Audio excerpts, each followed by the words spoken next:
Alright, Yeah, I'm ready anytime. 2, 1. Alright, we're back with the WWJSRFHD marathon. Y'all already know that. This is the Zelda 2 randomizer. To kick off the randomizer block, got a lot of fun things planned for this. We got our boy Raikou here on deck, ready to rock. Yes. And whenever you're ready. Hey. Good evening, everybody. I'm RaikouRider, and I will be showing what I believe is the first demonstration of DigShake's Zelda 2 randomizer outside of the Randomizer marathon. So let's go ahead and get this on the road in 3... Oh, I didn't... Sorry.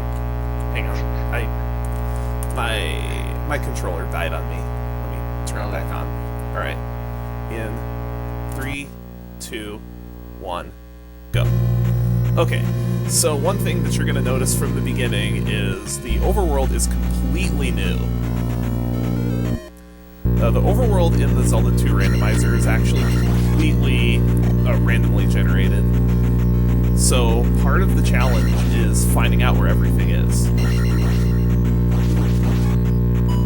So you might notice we also have an item tracker on the screen.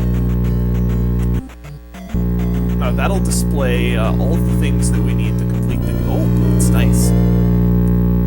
That's a very nice find early.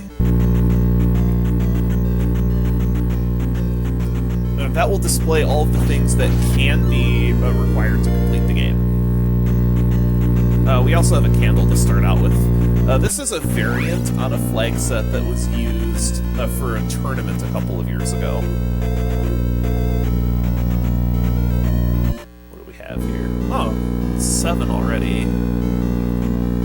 If you see me stop on occasion, that's because I'm taking notes. This particular randomizer does require you to take a lot of notes.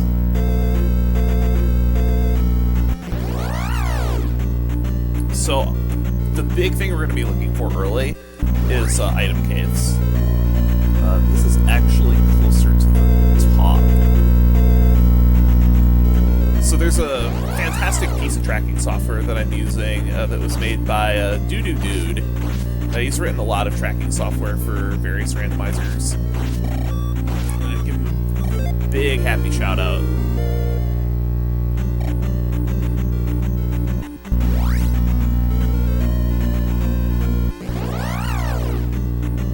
On what the boots do in the vanilla game, there's specific water tiles that you can walk on. You can walk on any water tile that's not the edge of the map by using boots. And you won't get encounters along water tiles either, so it's very nice to have those early. We're also going to be looking for towns. This is Shield Town. There's a free spell here. We're also going to be talking to some of the NPCs in the town. There are 4 NPCs in each scene that have hints that will tell you where items are located.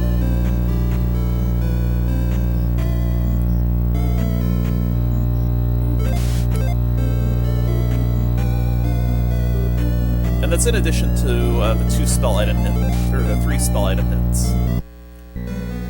Which I'll get into once we find a town that has a spell item. Oh, we have Reflect. Reflect is a great find. This is one of the spells that is required to complete the seed. Now you need it to defeat the boss of Palace 4, Karok.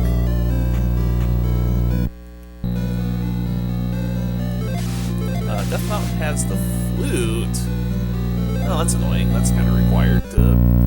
That's going to be required. So we will need to take a trip into Death Mountain at some point. Death Mountain is one of those places that you really want to avoid as long as possible. Especially because one of the items in Death Mountain requires the hammer to get to.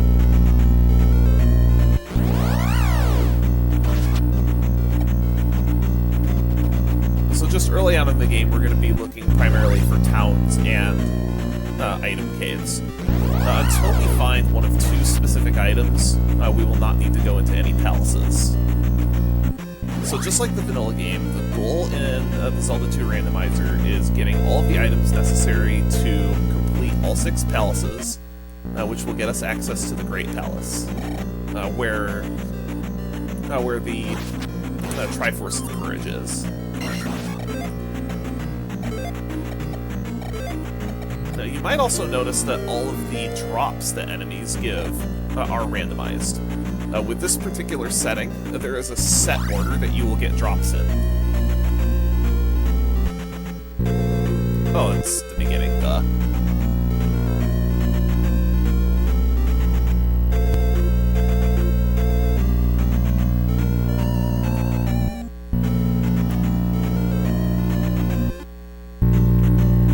So even though there's a required flute here, we won't need that until... we won't need that until we go to the eastern continent. So there's a Defcon entrance there.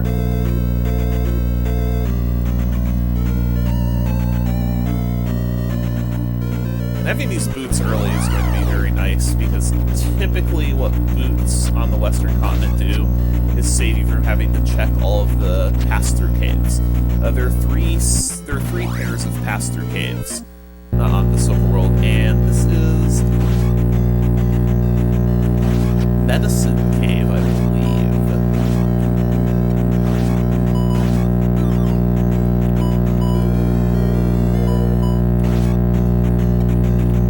This cave will have one of the items. If I can make it through here alive. So the way the enemy randomization works with this particular set,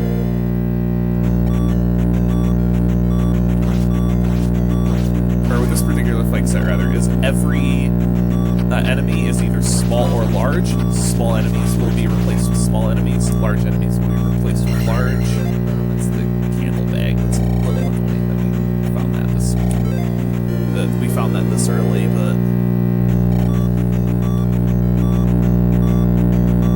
finding it early is not the worst thing, because it lets us get some early attack levels. One of the big, really important things when you're playing the Zelda 2 Randomizer is your strategy for leveling. Because having higher levels is just beneficial, period. The attack level makes your attacks do more damage. The magic level makes it so that your spells cost less MP, and raising your life level increases your defense.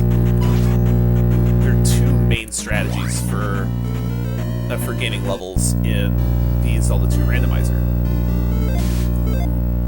One of them, which you'll be seeing me do, is trying to manipulate experience to get as much experience as possible from placing a gem in a palace, which I'll explain once we actually place a gem in a palace. The other strategy that you'll see a lot of higher level runners do is just take whatever levels you get. And to do that, you really have to be comfortable with doing lower level boss fights, especially towards the end of the seed when you tend to rush all the bosses.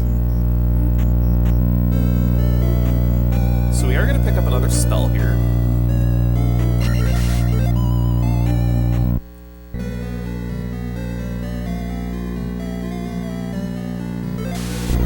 That will be the Spell.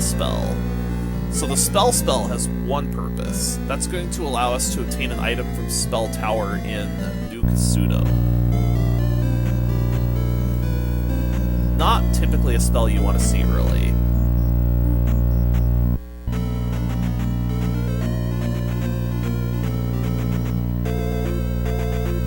Alright, so there's our Raft Spot.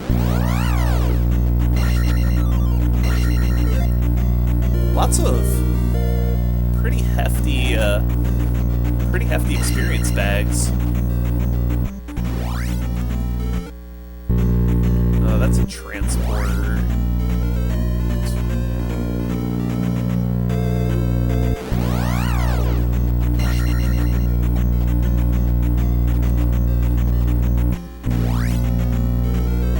Now, the way you know what caves are item caves and what caves are transport caves is just by what you see on the first screen of the cave.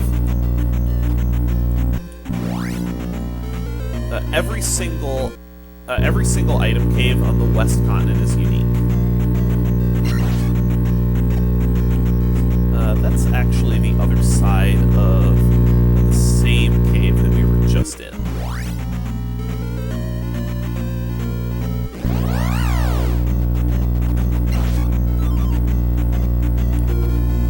One of the big things we're looking for early is the raft.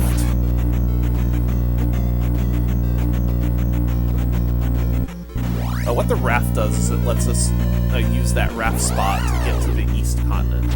That dock that I passed by. So until we find that raft, we're very limited in what we can do. Holy lives!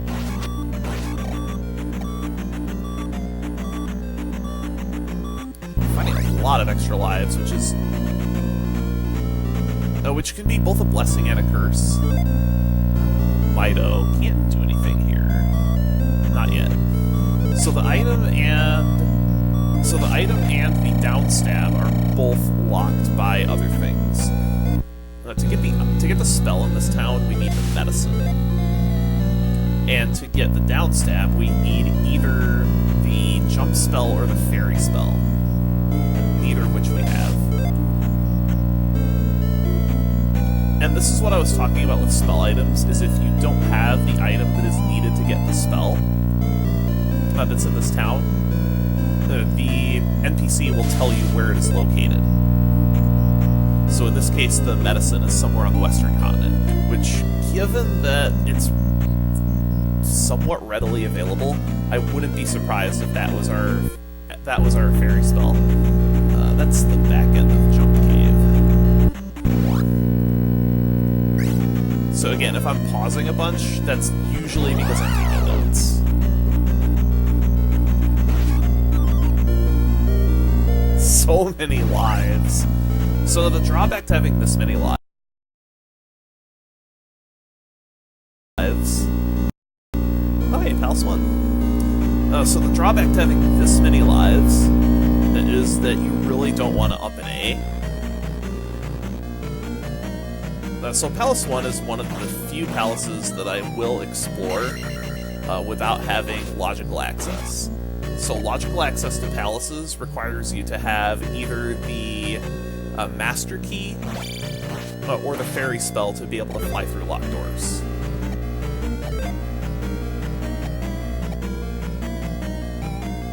Ooh, this could get fun.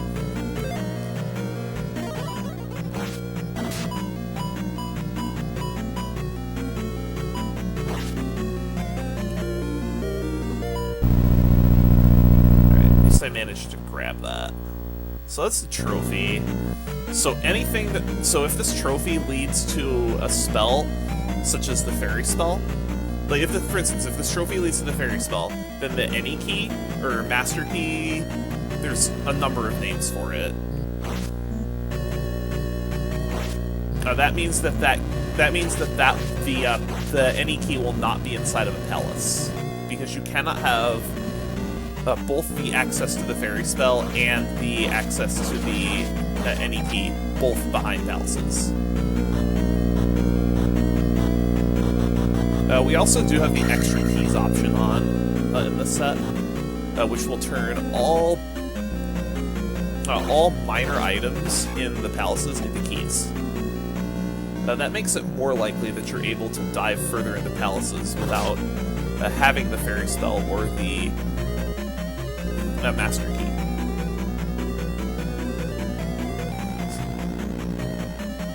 So generally speaking, in palaces,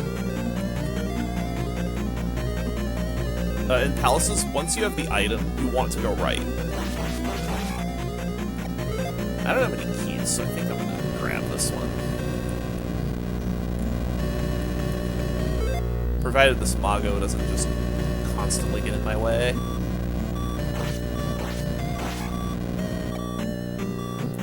Like that. But if you have any questions, about the randomizer, feel free to ask them, and I'll answer all questions in chat to the best of my ability.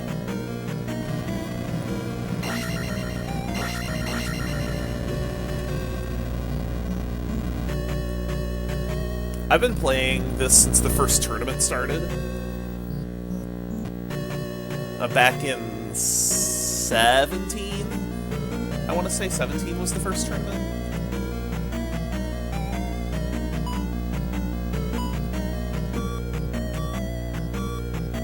So unfortunately, we're out of rights.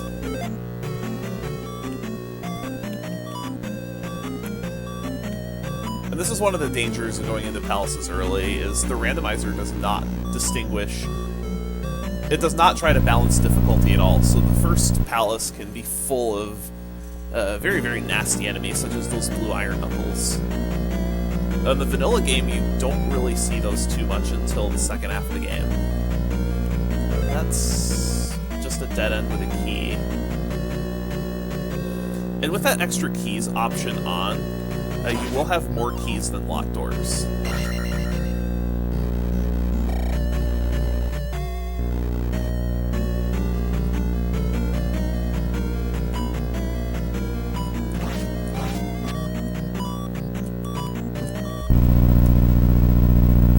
So it might be a bit of a challenge getting past this one.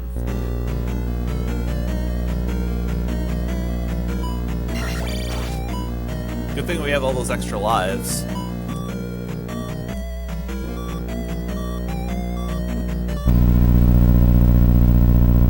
Because we're going through them really quick.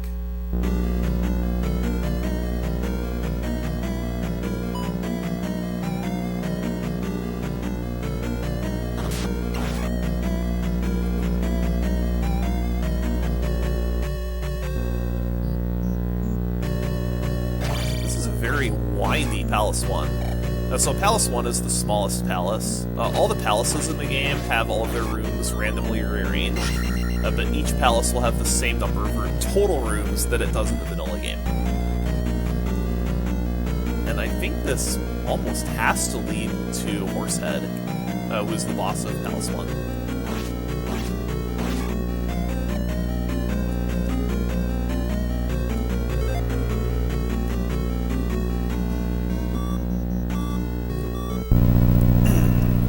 About a pixel away. If I don't place this gem on this trip through the palace, I'm probably gonna come back here with higher levels.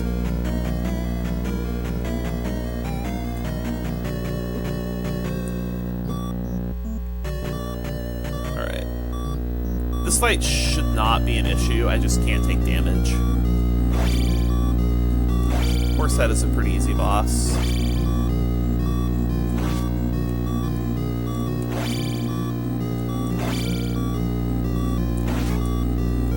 Piece of cake.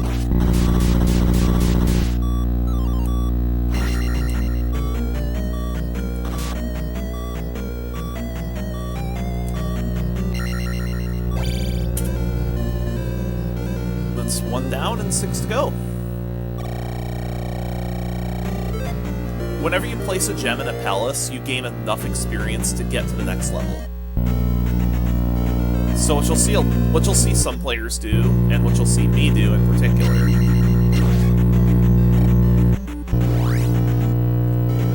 what you'll see me do in particular is try to let my experience get to just over the threshold for the other 2 values for leveling, and try to keep those as low as possible.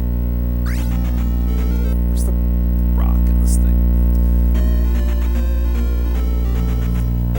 So that rock that's in the lower left corner, you need a hammer to be able to break that open,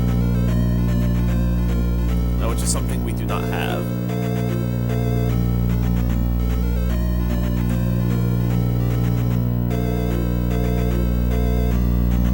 Still a couple things we're looking out for. We're looking for a lone grass tile.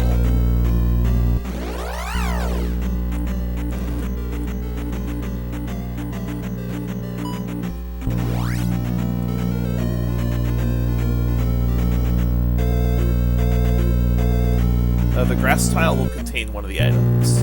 This will also contain one of the items.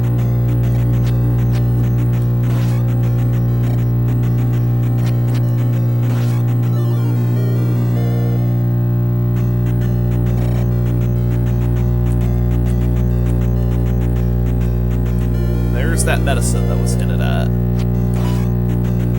I would not be at all surprised.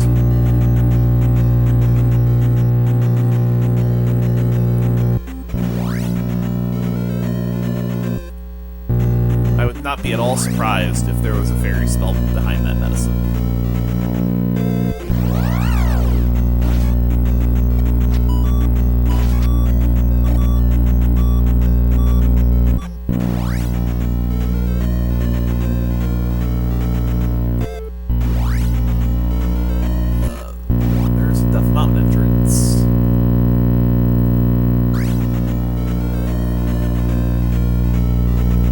Other boulder is back here, so there are the maximum number of items that are gated by the hammer.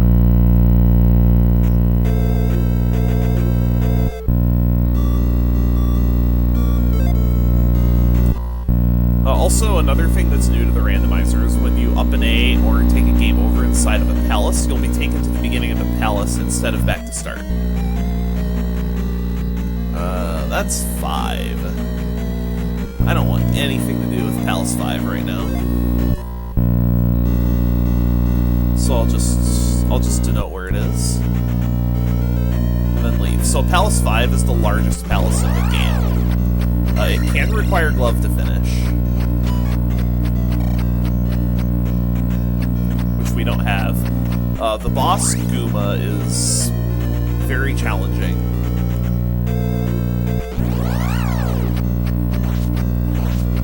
Has, I believe, the most damaging attack in the game.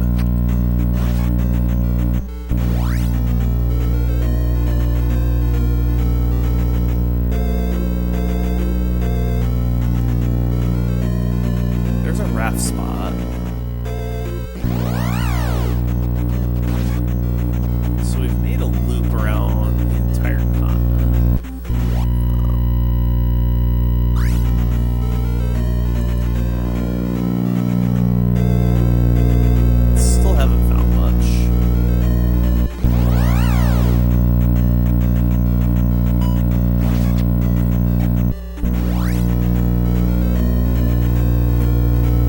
All the overworld items are accounted for. So that means there is something in Death Mountain.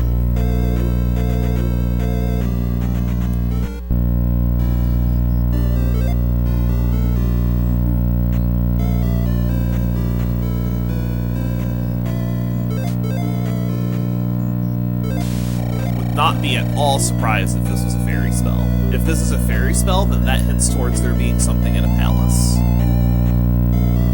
That being 5, and I really hope not. So if this is fairy, then we have to entertain that there could be something in 5. Otherwise it's the other item in Death Mountain. Because we've searched everywhere else.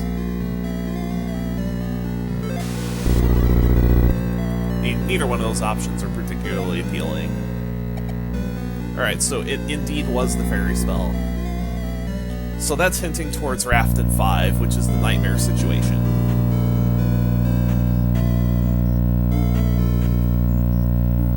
I mean, neither option is appealing. It's either Death Mountain or Palace 5.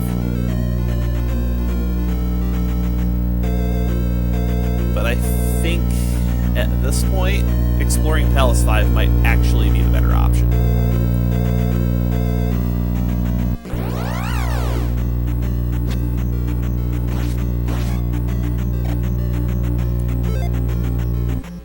With extra lives, shouldn't be a big deal.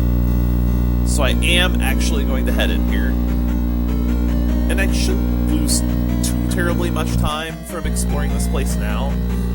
Just because I'm going to need to find Guma.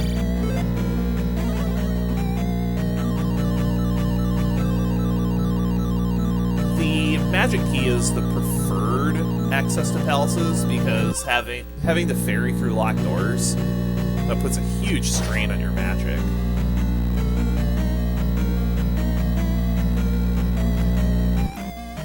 So in this dungeon, or in this particular palace, the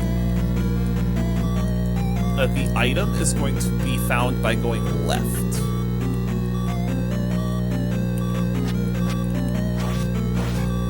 I don't know how I got through that unscathed. normally I don't do this early, but I think I'm actually going to take Life 4. One of the reasons why taking higher levels of magic is very dangerous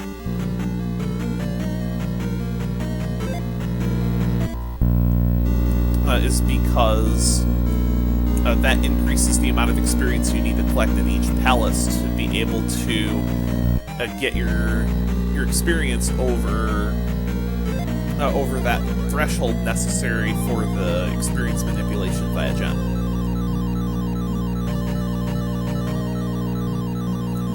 So while that leveling method does make you more powerful in the end, it is something that you do have to manage throughout the game to be able to capitalize on it. So because we are looking for the item, we do want to avoid right turns as much as possible.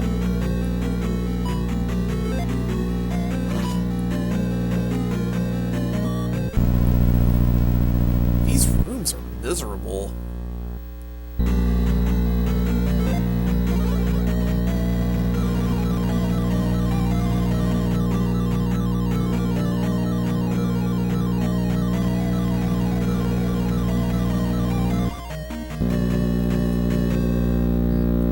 That kind of lag for this randomizer is normal when you have lots of large enemies on the screen. You'll get flicker up at the top. That's something that doesn't happen in the vanilla game, but it's perfectly normal for a randomizer, especially if you have the mixed large and small enemies flag enabled. Alright, so that's another dead end. So it sounds like whatever this item is, it could be pretty deep in here.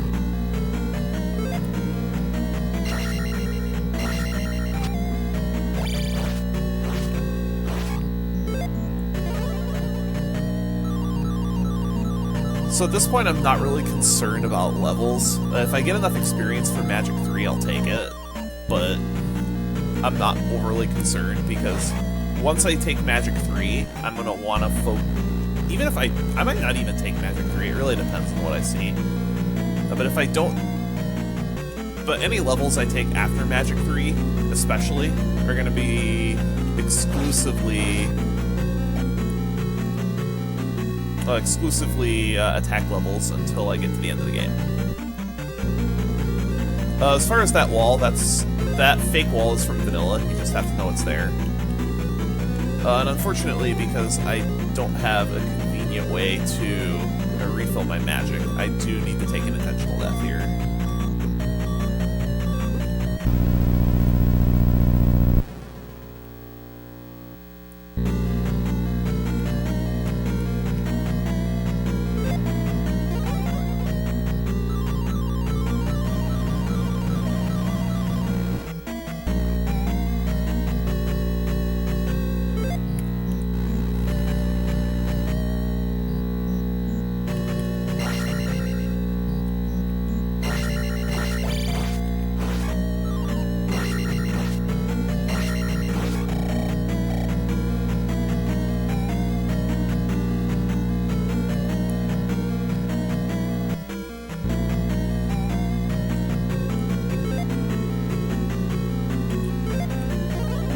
I'm actually going to ferry over this room to try to save on lives, because I might get in trouble with magic later.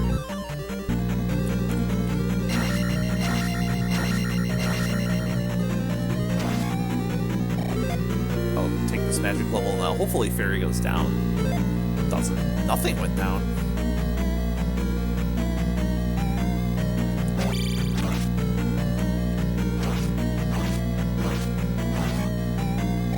So that's the highest my magic level is probably going to get until the end of the game. Oh hey, here's the item. This is pretty deep too.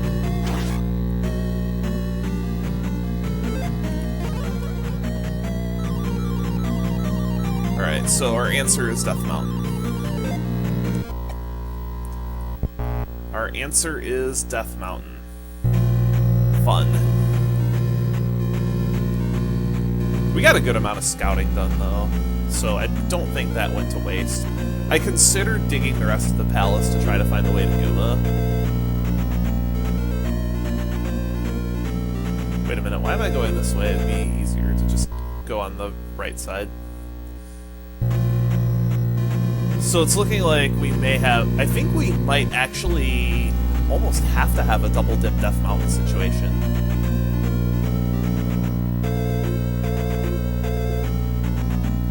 I think we almost have to at this point.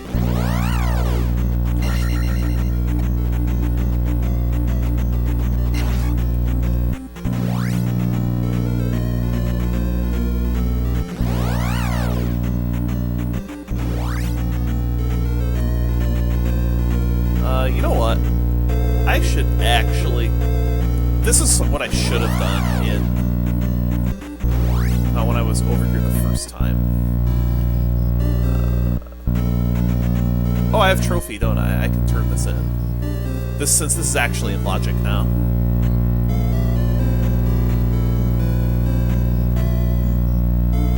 I completely spaced on getting downstab when I was in Mido earlier.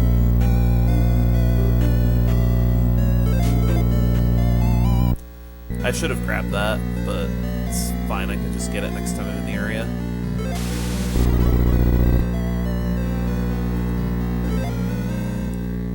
Shield is fine.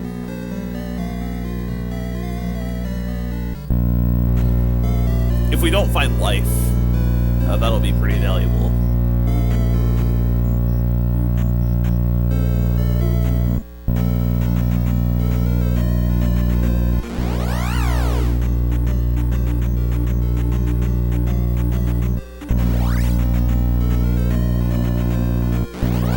So I believe via process of elimination, we know that the item in Death Mountain is progression. It is most likely going to be the hammer. Raft is possible, but it's most likely going to be the hammer. And it would be kind of nice if it was the hammer, so that I can actually dig out.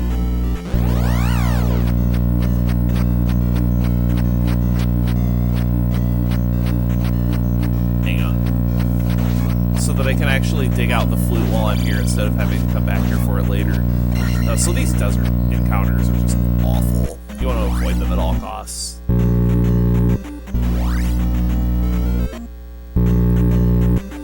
So what we're looking for is a single cave called Hammer Cave that has a bunch of pillars at the start. But there are 42 other caves in Death Mountain. Thankfully, we have the boots, so this makes navigating a little easier. Not by much, though. So I'm going to try to exhaust all the possibilities that I can without actually taking a transport cave.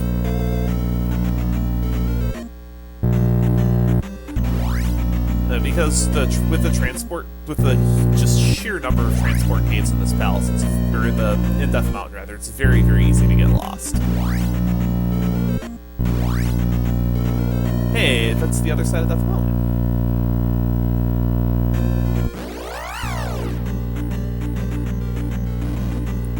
Oh, I know where I am. I know where I am.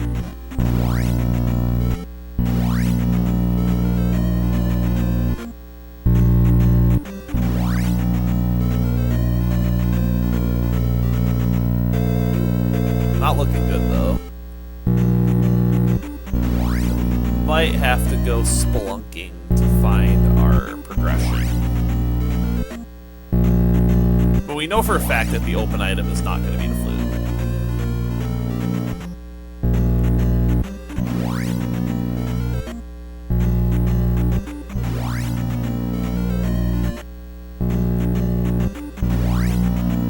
Yeah, we're going spelunking, unfortunately.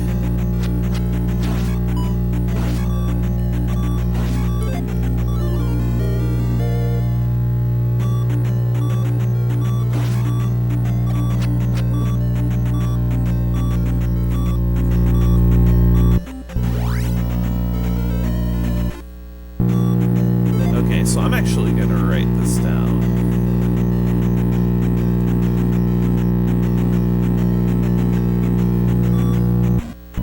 I'm going to write down that cave that particular cave that we took up in the corner actually takes us to where the boulder is.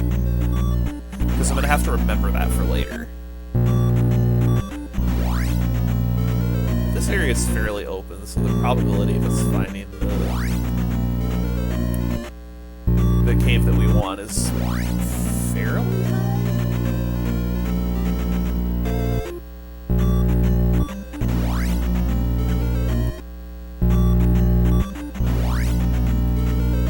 And it always could be in some one-off, which would be incredibly irritating.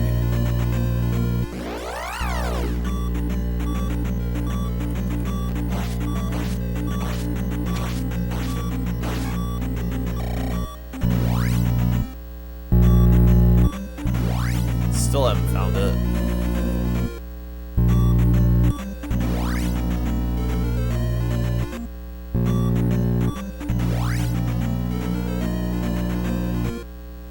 There it is. That's what we're looking for. So, really hoping that this is the hammer.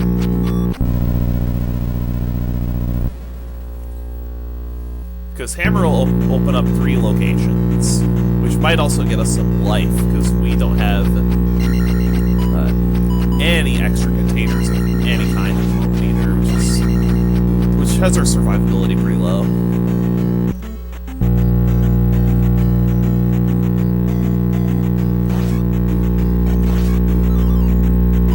And that's the biggest reason why you'll see runners try to avoid Death Mountain as long as possible, because Death Mountain is an enormous time sink.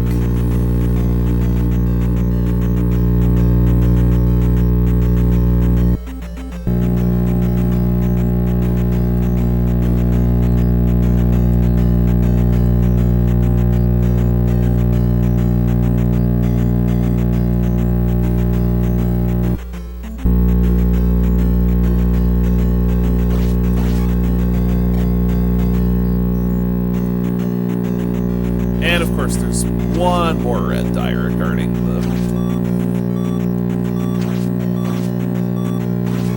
And it's the raft. Okay. That's fair. That's fair. So I guess we're coming back here for the flute later. Would have been so nice if that was just the hammer and we didn't have to, but... Nope. Of course not. But now that we have the raft, we can go to the East Continent. I think the horrendous practice seed that I did right before this also had raft at Death Mountain.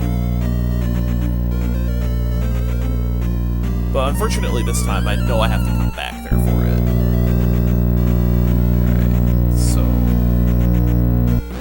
Alright, so where is this raft spot relative to the start of the map? So I can start mapping the east. Looks like we're close to the bottom. Yeah, it's probably about here. And then there's a palace right next door.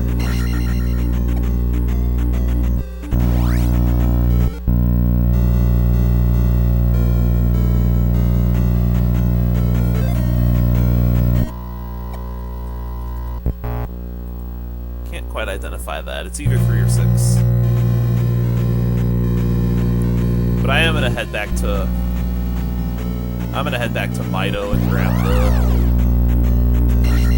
grab the downstab before I go any further. Downstab is really, really valuable in East Continent.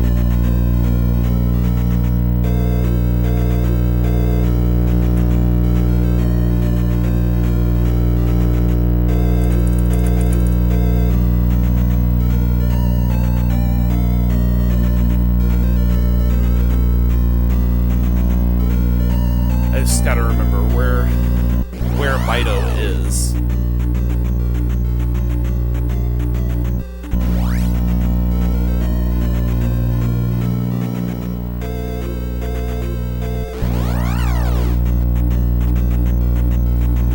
I think this is Rauru, but double check. Yeah, that's Rauru.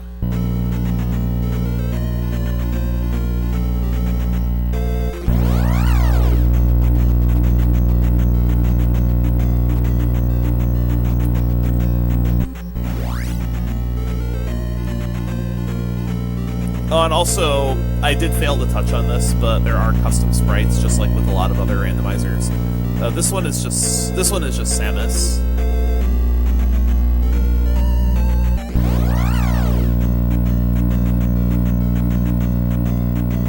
Which was actually not a lot of work to do, because most of the sprite work was already done, since that's just from Metroid 1.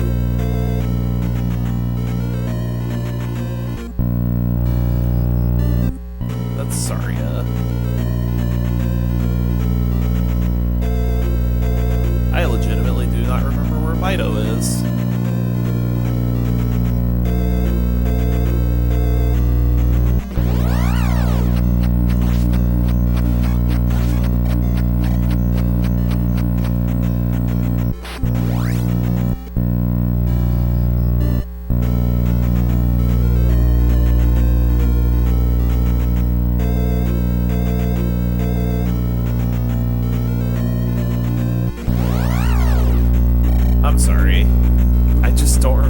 Mido is.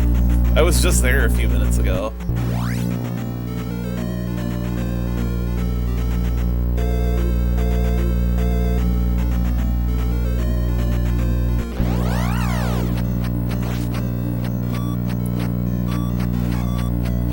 There I go, not listening to my own advice about taking notes again.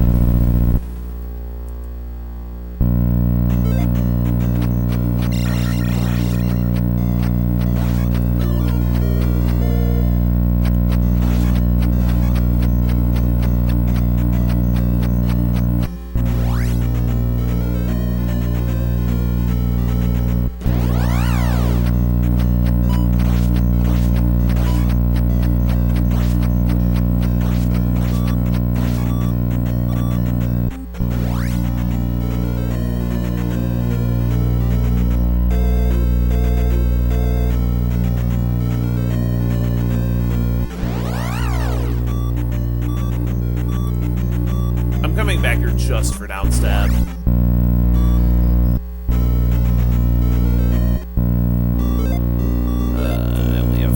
I only have three left.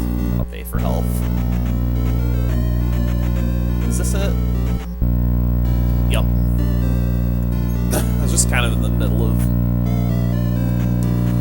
of the continent with no real landmarks around it. Oh, that'll happen though, and that's why it's so important to take notes. So when you access the top of the church with the fairy spell, you need to make sure that you're on the ground when you cast it.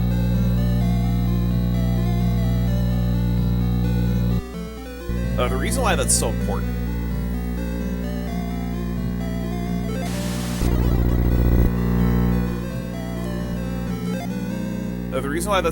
is because when you cast the fairy spell, the game registers whatever Link's state is by it being in midair, ducking, jumping, standing on ground, whatever it may be. And that state is preserved while Link is casting the fairy spell. That's something that trips a lot of new players up.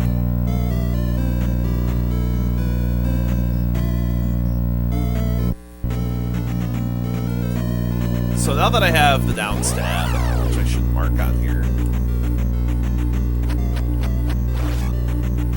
or in this case, the morph ball.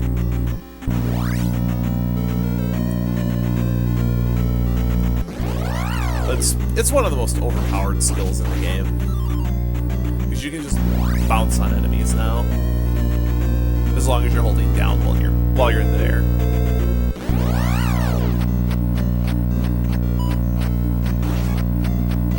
It lets you deal with screens like this much, much, much easier.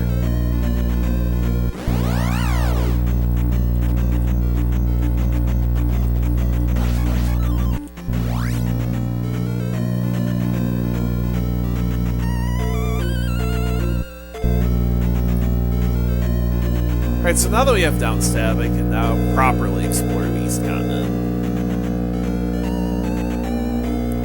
So the East Continent has quite a bit more to it. The biggest thing we're going to be looking for is Maze Island. Oh hey, there's the desert. There's the desert tile item. There's several... Is this Maze Island?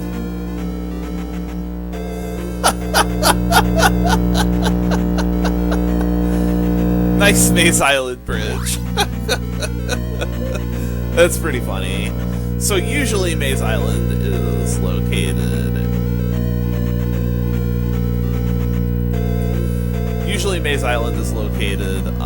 on the far east side, but if the river intersects... But the river and... Okay, what palace is this? Oh, this is 2.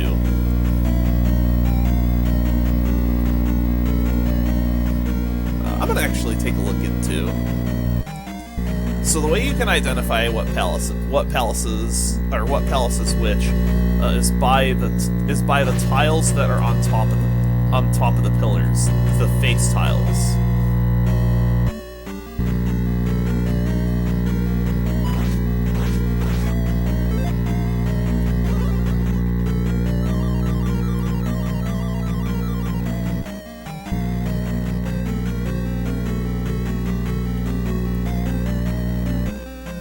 So just like in Palace 1, we'll find the boss by going right, and we'll find the item by going left.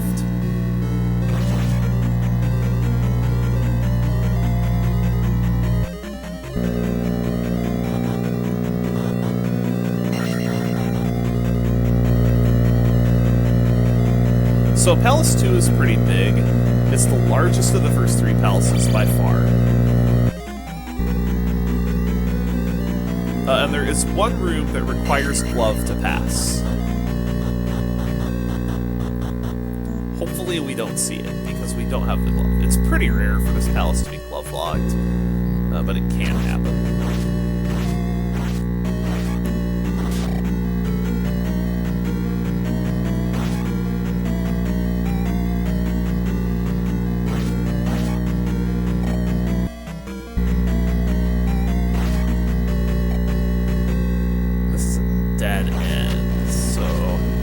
I'm just going to grab the key out of this dead end and then up A. There might not even be a key back here. Oh, there is.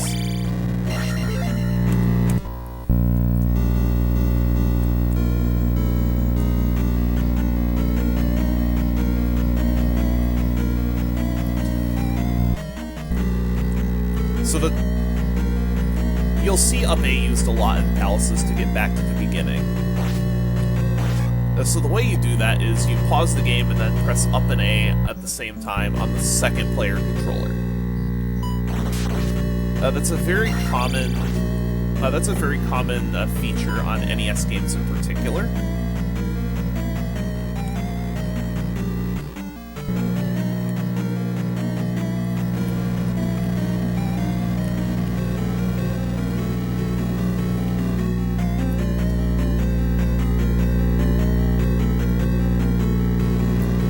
And as you'll see tomorrow for the Zelda 1 randomizer, that might actually be required to get out of a room.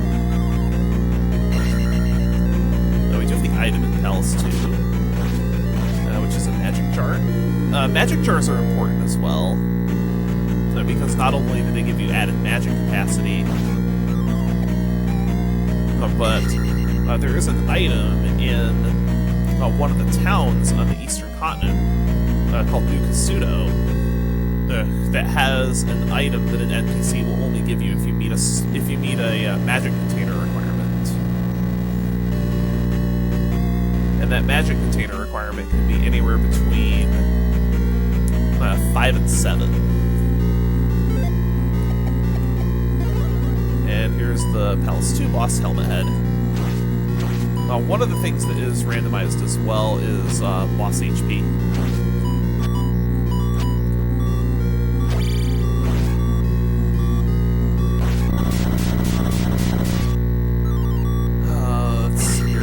I'm gonna... Okay, so where's the boss again? Like, back here, okay. I think I'm actually gonna farm the rest of this experience. So I'm gonna jump this gem, and then pop back in here to farm the rest of this experience. I just need 200, it shouldn't be a big deal. And then I can just forget about the rest of this palace.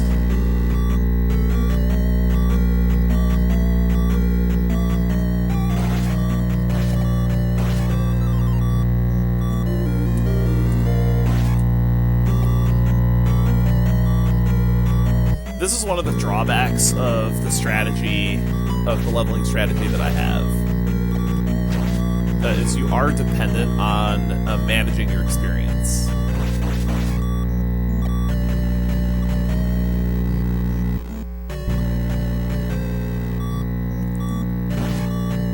The enemies that pop out of the blue dripper are also randomized.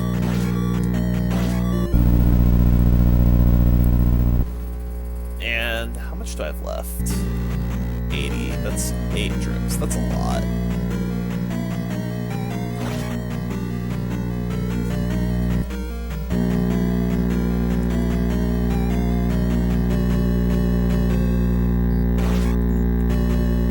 Game, you're not being helpful.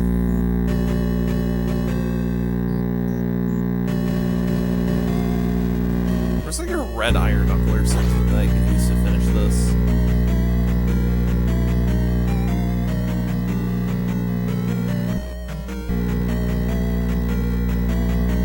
Like something that's just worth a healthy amount of experience.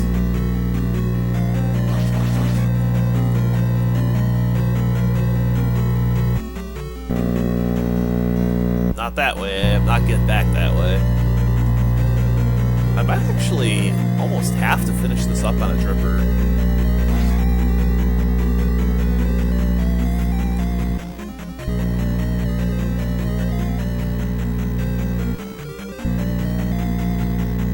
I'm gonna go take a look up here first.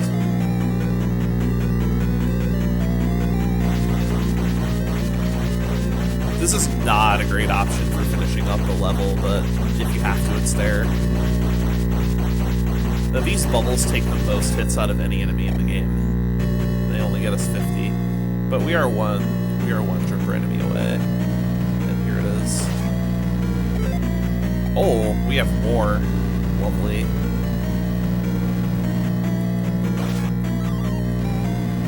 That'll do though. That'll get us over that cliff. So 880 is the cliff that we're going to need to get over for every palace from here on out.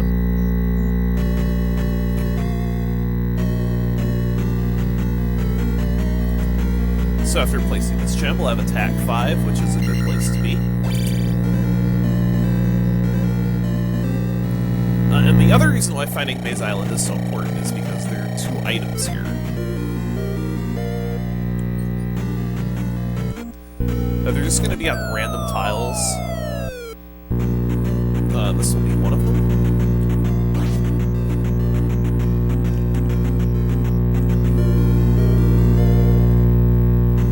It's just a little digger.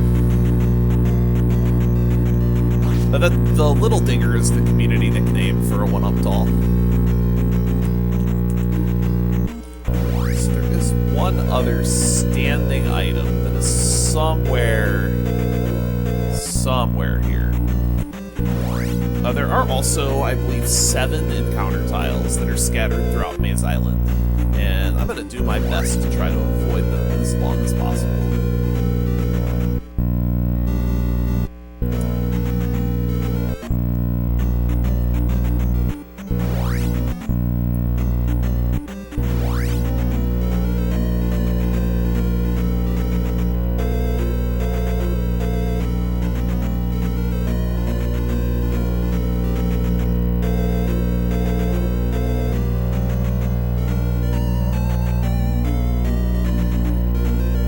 In early versions of the Zelda 2 Randomizer, Maze Island was actually significantly larger than this.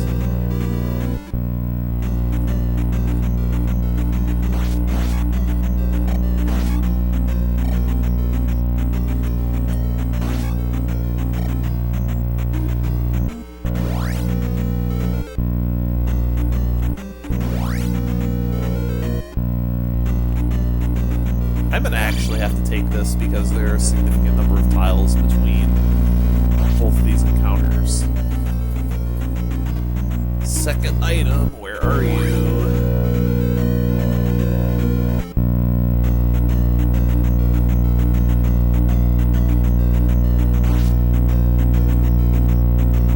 Alright, I don't have upstab yet. As soon as I find Daruni, I can get upstab.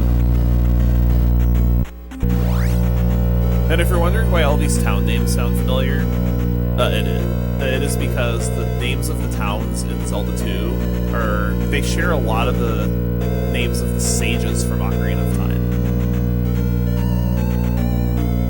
Where is this item at?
Oh, here it is. It was just in some obvious spot near the start. It's just a jar. That's fine though.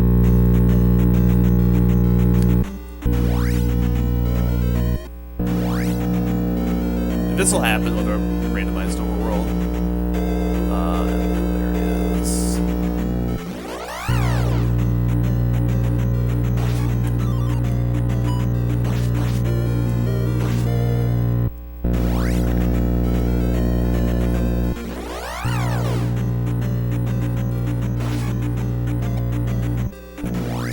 There's our Triple I Rock. The Hidden Palace was something that was added very recently to the randomizer. In the vanilla game, deep in the eastern continent, there is a palace that is hidden at Triple I Rock, and you need to play the flute to get to it.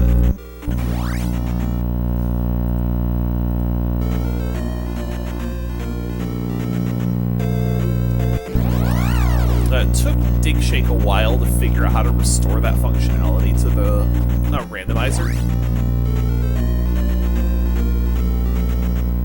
It was a good thing too, because the flute in the randomizer before that was pretty useless. And the only other thing that the flute does is it grants you passage through the River Devil, and normally in randomizer seeds, the River Devil is in pretty useless places.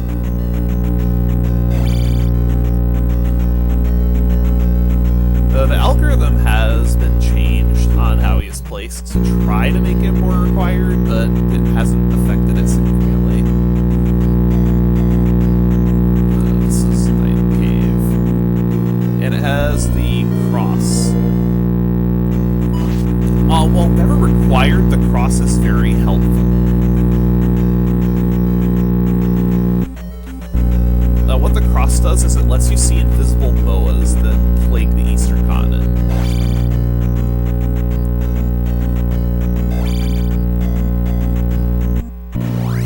They're easily the most annoying enemies in the game if you do not have the cross. Not finding the other item yet.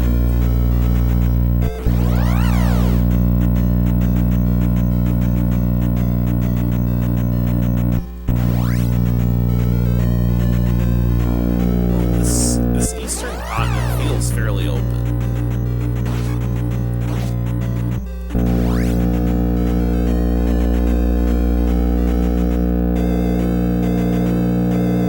So there's Freestanding Palace, Triple I Rock. We haven't found any towns yet, which is a little concerning. Desert Tile's been located. Water Tile has not been located.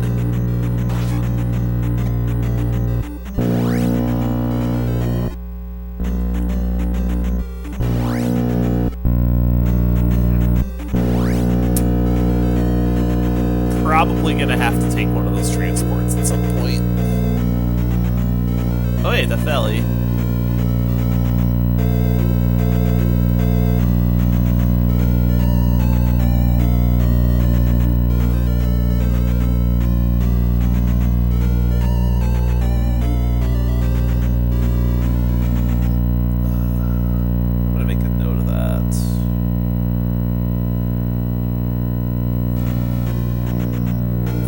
But I get the feeling one of those transport caves is going to take us up to the northern half of this continent. And that's probably where all the towns are.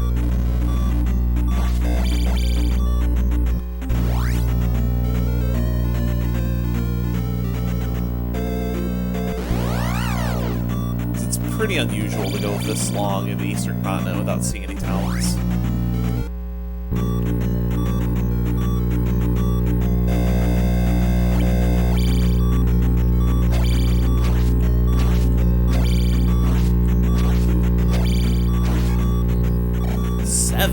For the Orange Lizalfos, that's the minimum. Bingo. Yep, this is where all the towns are.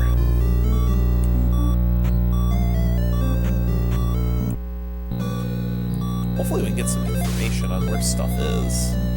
Like where this glove is at.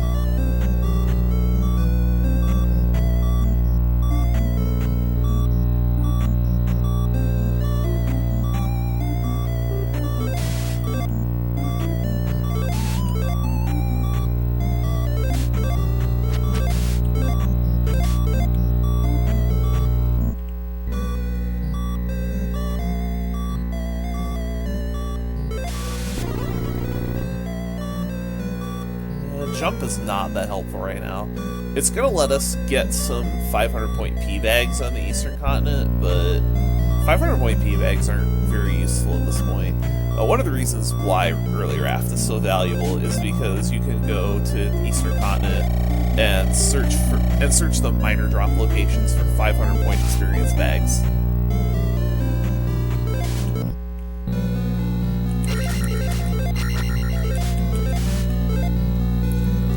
And you can, if you can find 3 or 4 of those, you could very rapidly gain levels.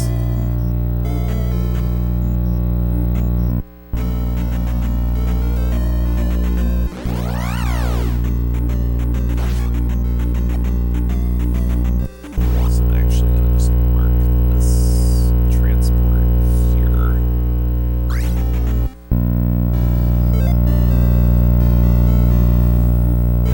Not Palace 6, Town 6.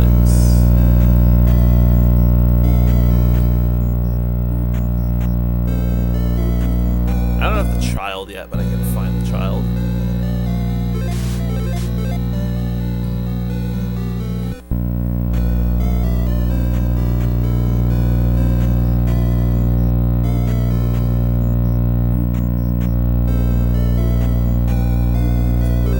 And this is a case. This is another case where you do need the duck to be able to get into the chimney here.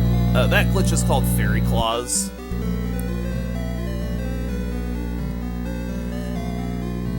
That's how you get the upstab with only the fairy spell. The way you're supposed to get up here is by using the jump spell and jumping across a bunch of at the top of a bunch of houses, but it's much faster to do it that way. There is a jump you can make directly onto that rightmost roof, but I believe it's pixel perfect.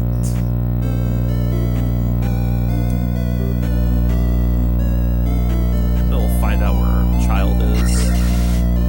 Somewhere on the east.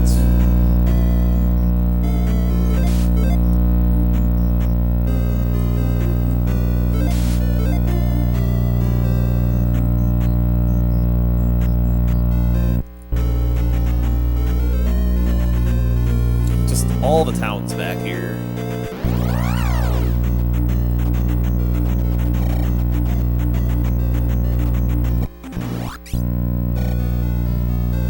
Now, if I didn't have the cross, those moas floating around that town would all be invisible.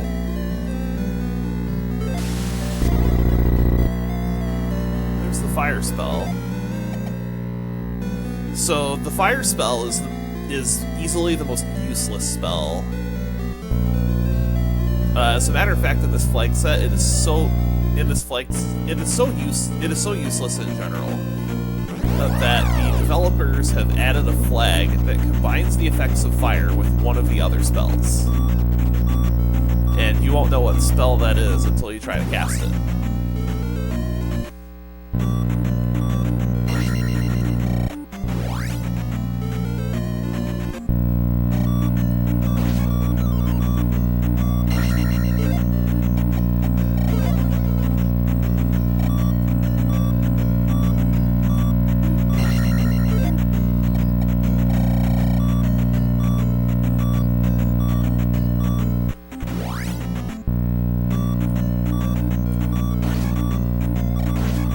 So if I can get a red... You know what I could do? I could always just pop back into town if I wanted to. Rude. Yeah, I'm just gonna pop into this town real quick and see if I can figure out...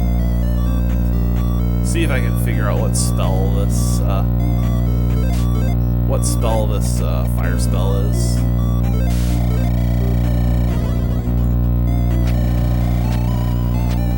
Oh, it's life.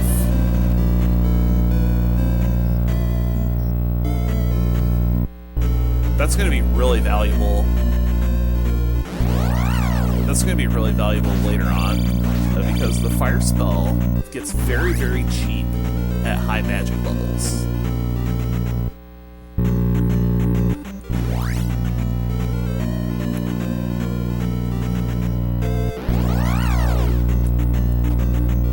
This hammer has got to turn up soon, though, I think.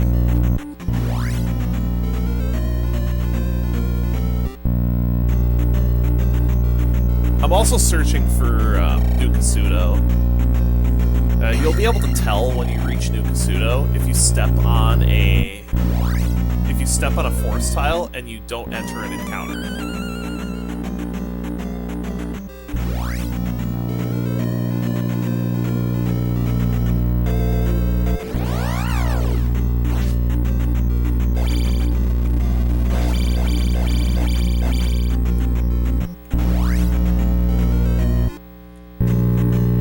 The other item cave in the east. This cave can have bows in it, and they can be nearly impossible to dodge.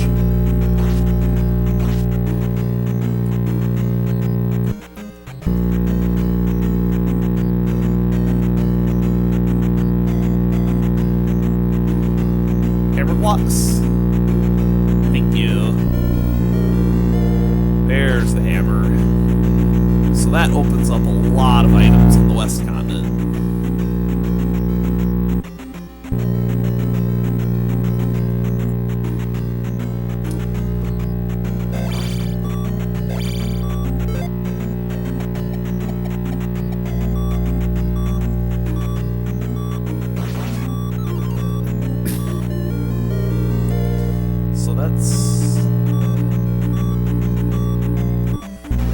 So we're looking for, I think, just water tile now.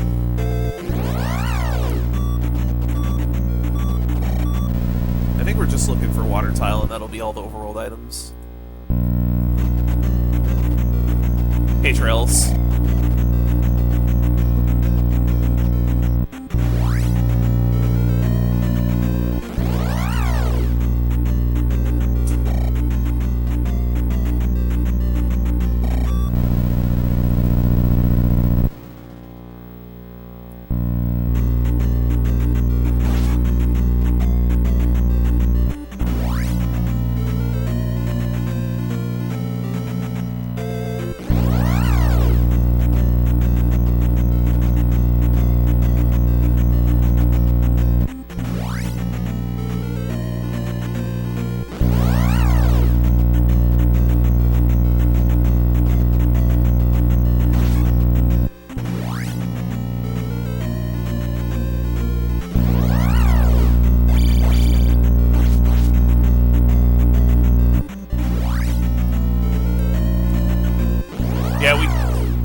surprising. Where's this water tile at?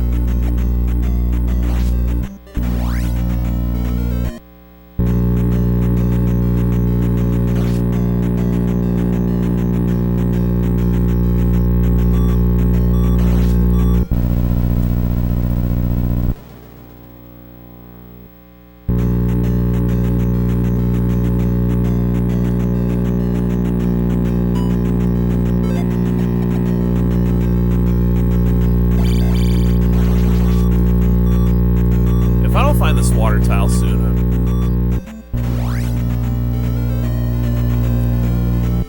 If I don't find this water tile soon, I'm probably gonna go back to the Western continent.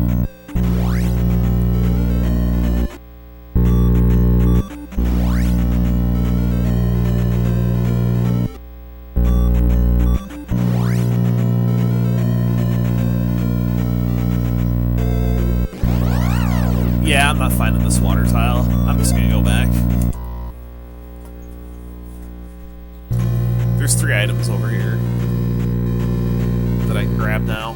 One of them is the flute, which is in Death Mountain.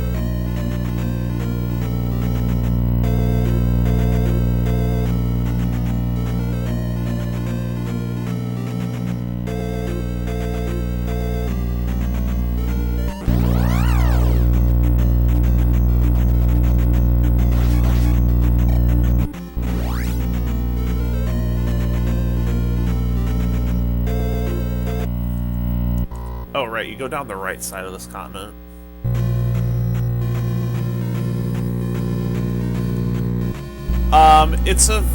It's Swiss 2017 with some of the 2018 flags on.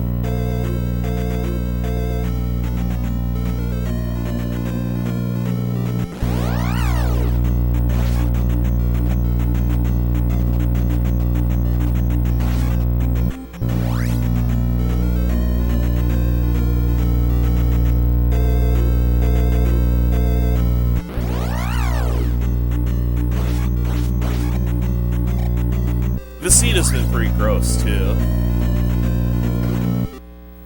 The raft was in Hammer Cave. The hammer is on the East Continent. And the flute is in the boulder. Like, the boulder spot on Death Mountain. And there's the glove.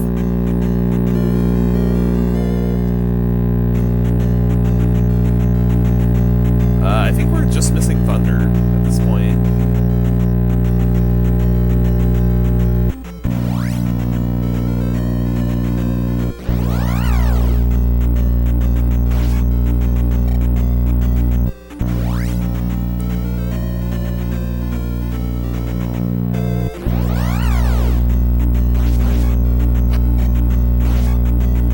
Yeah, we're just missing Thunder.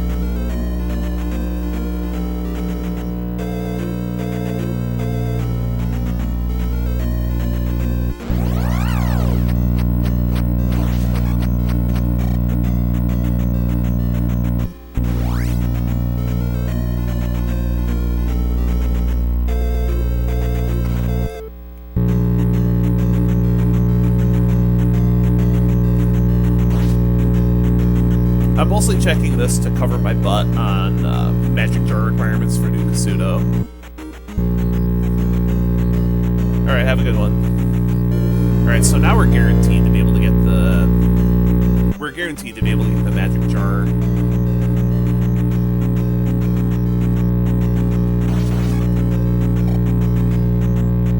So that means the child is... That means that the child is on the water tile. So I think the best play...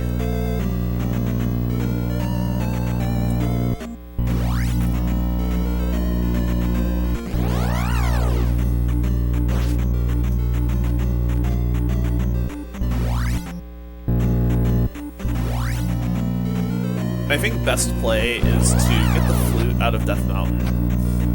And then just head east.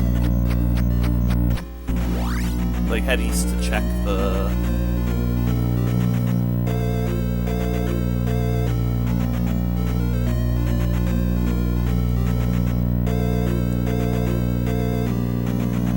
this cave. No, it wasn't this cave. I think it was this one that took us over to where the boulder was.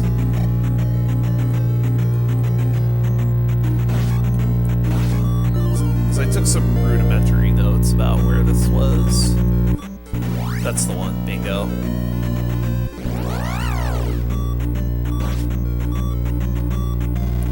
So let's go get our flute.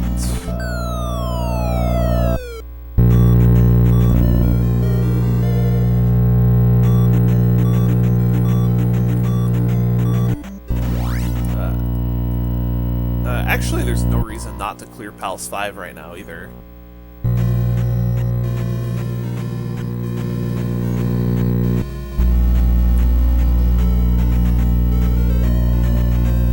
Yeah, there's no reason not to clear Pals 5 right now.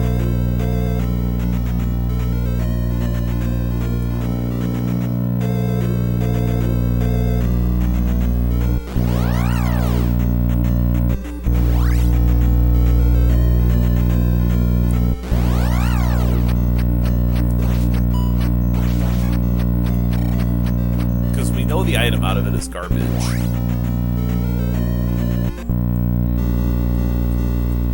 So let's just go ahead and clear this now.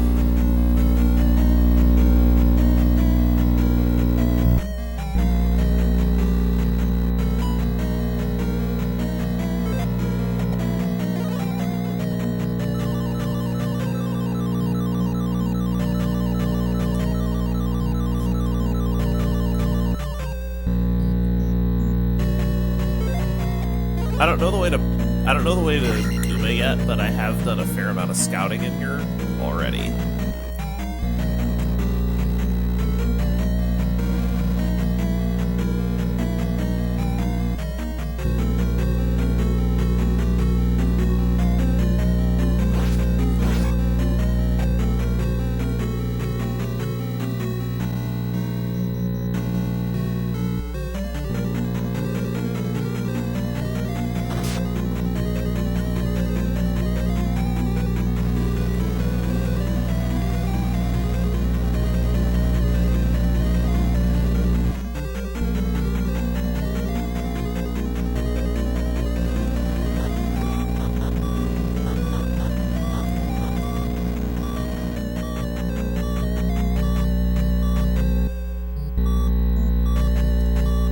Oh, nice quick P5. I don't think shield is actually going to save me.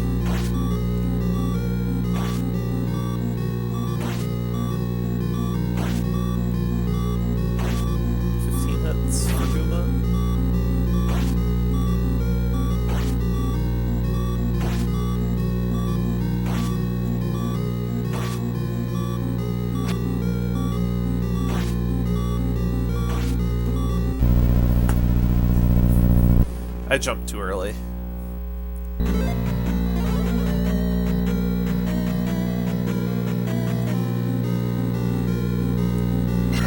I think I actually need Goomba to be worth all of the points to be able to make this gem.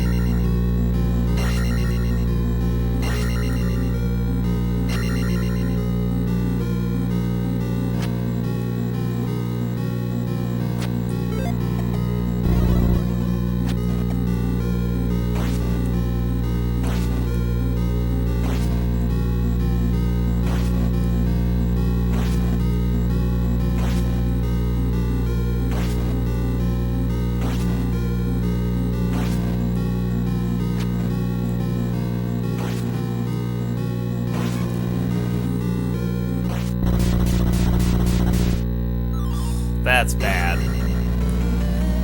I gotta go get 400 experience. That's a lot.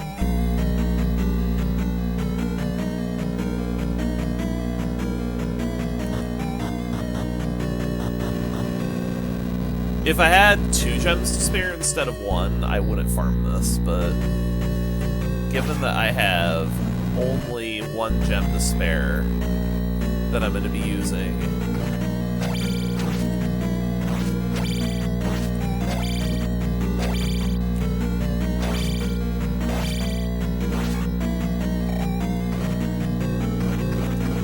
I think I have to do this farm.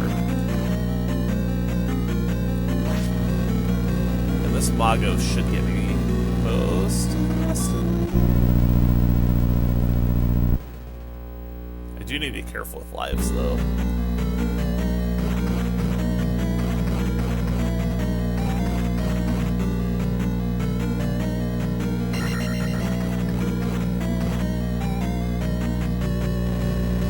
I think this Mago should get us most of the rest of the way there.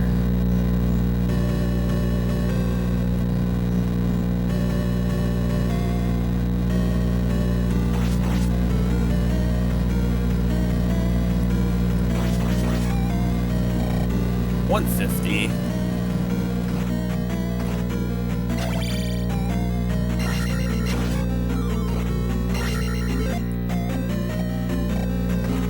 That'll get us most of the rest of the way there.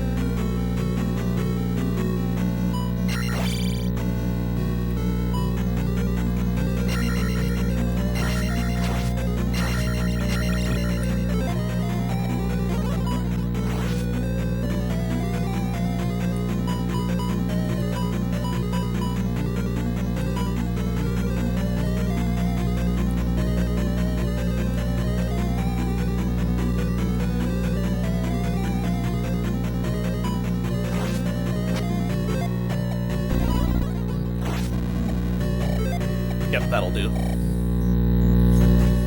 That'll do. So that's the entire Western continent done. As soon as we turn in this gem.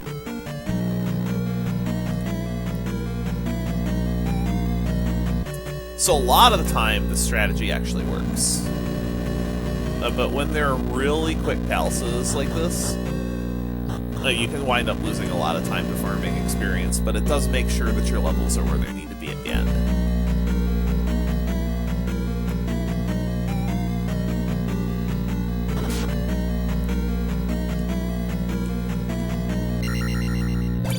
So that's 3 palaces done. We have Reflect, so we can finish 4 when we come across it, which I think 4 is in Death Valley. 4 almost has to be in Death Valley at this point.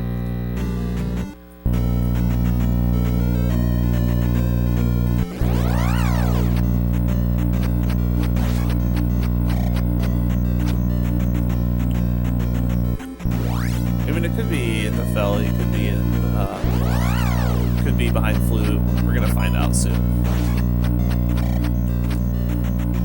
But frankly, it doesn't really matter which is which, because they're both beatable.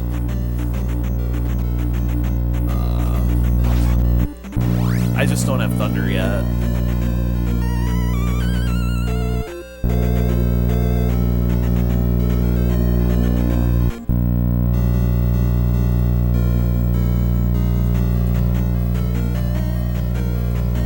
So this is either 3 or 6.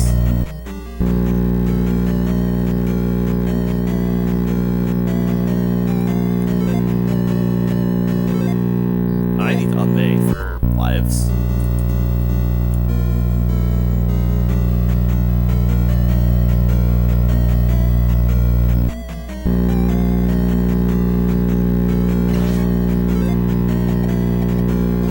Whether this is 3 or 6, either way, it's fine.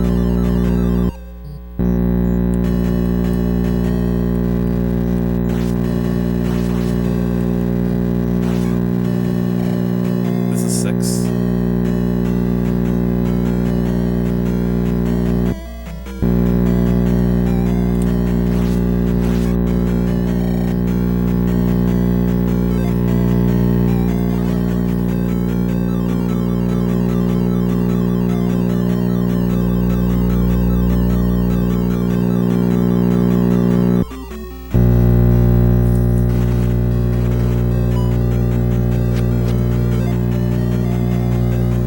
Not enough magic for fairy save there.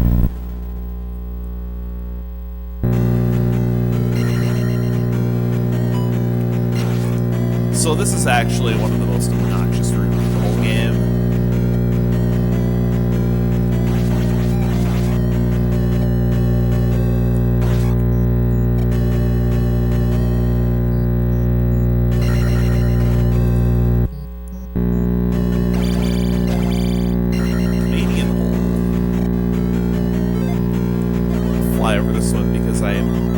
not really familiar with how to do the Canadian hole in reverse.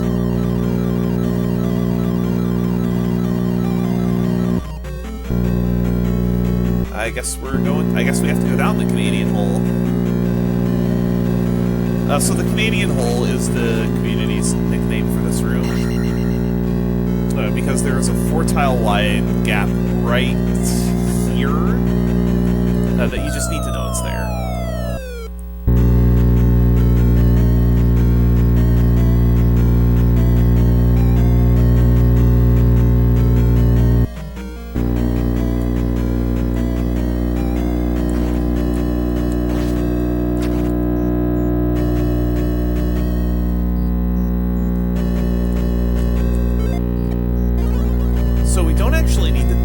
Items out of palaces.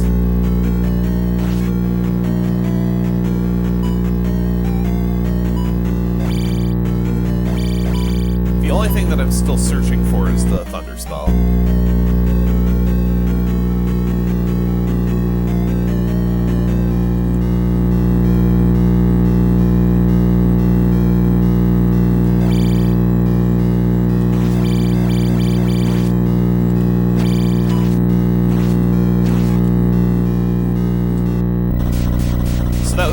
He's the Palace 3 boss, which we haven't seen yet, because we haven't been in Palace 3.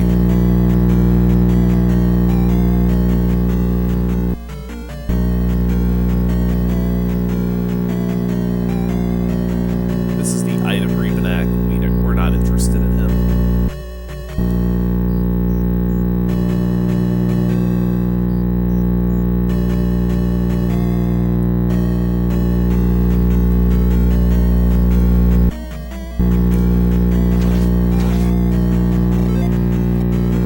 I'm really interested in right now is finding where Barba is.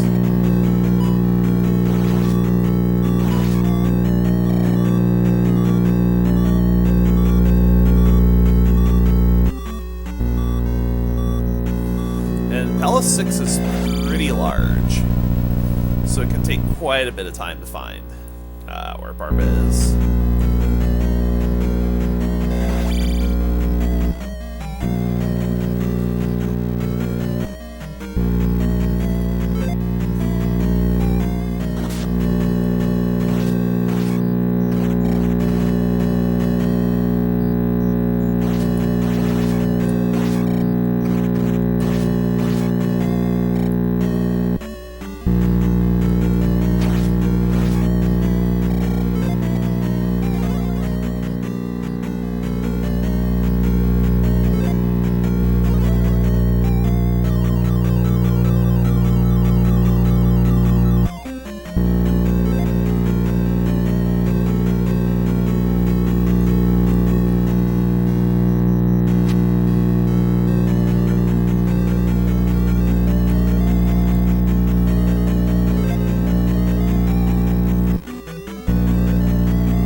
Pretty sure I'm at 1 health.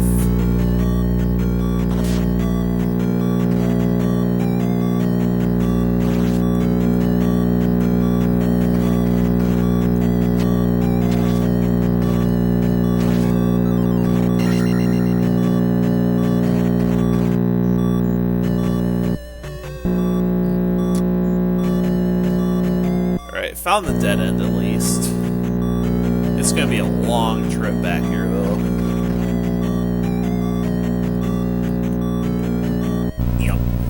At least I made it to that dead end, though. But it is going to be a very long trip back to the rest of this dungeon.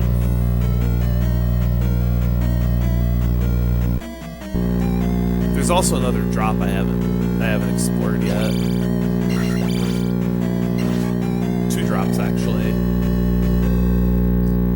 I think I'm going to take that first drop.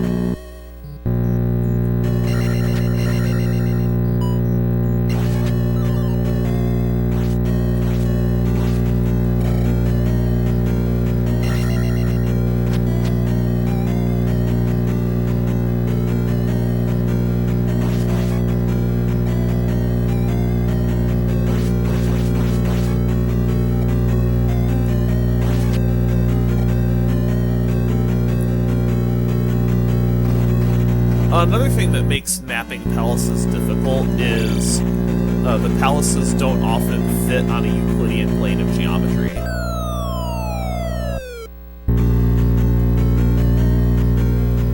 So I'm going to check out this drop.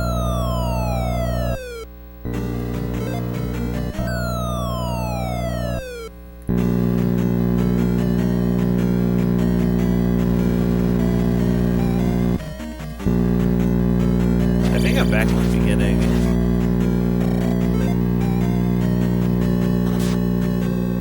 Yeah, I'm all the way back at the beginning.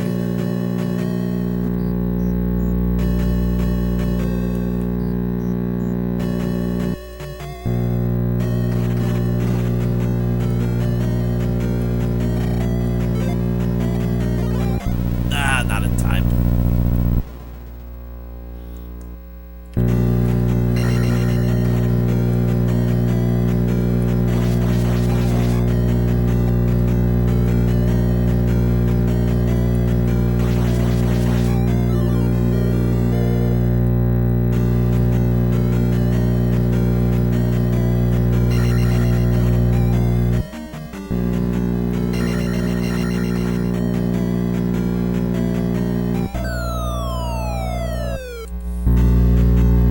The rest of the palaces should be lickety-split. It's just a matter of finding the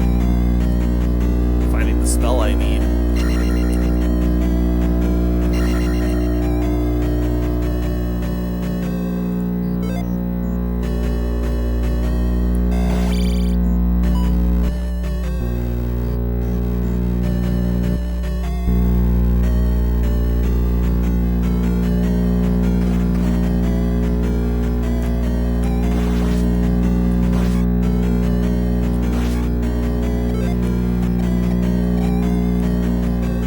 I didn't need to kill that Doom Knocker, actually.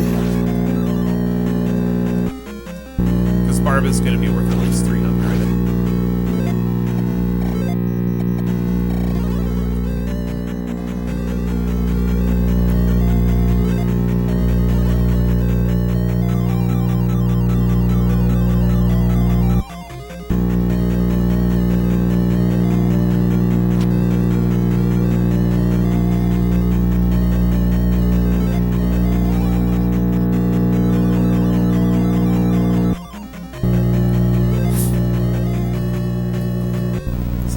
Fairy spells in a row. So this room is one of the reasons why even if you have the magic key, this palace can still require fairy.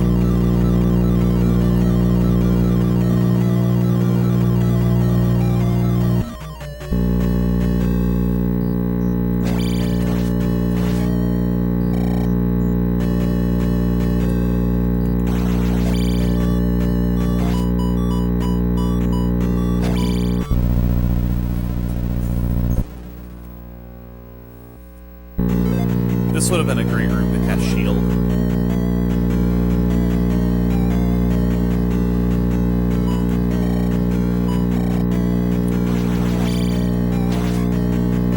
Of course, he was one hit away when he killed me.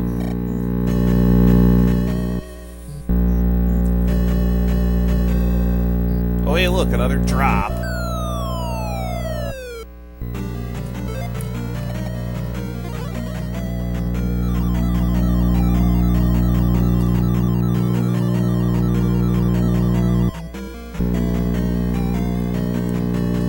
So that drop, you have to be ready to cast fairy anytime you go down a drop.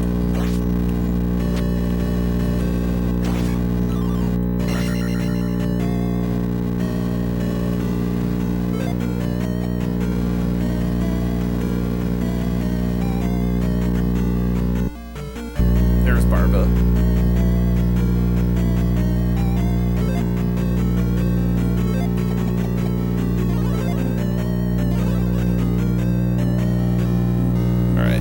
So I believe Barba will one-shot me if I get hit. So I need to be really careful not to get hit here.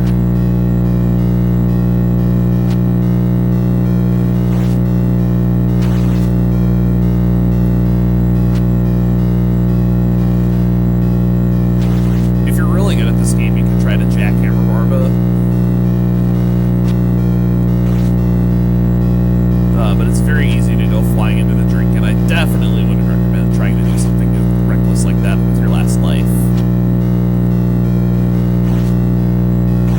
mostly with more, but you just have to be patient.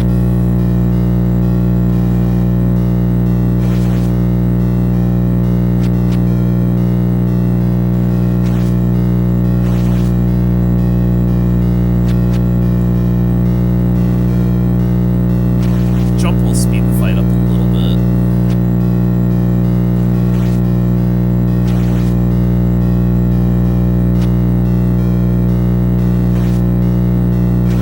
Alright. That was a little scary.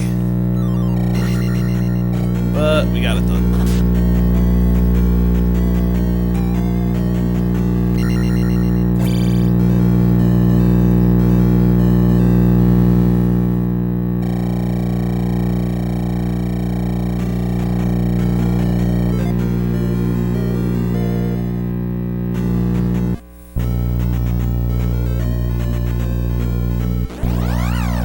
Okay, then off the Triple I Rock we go.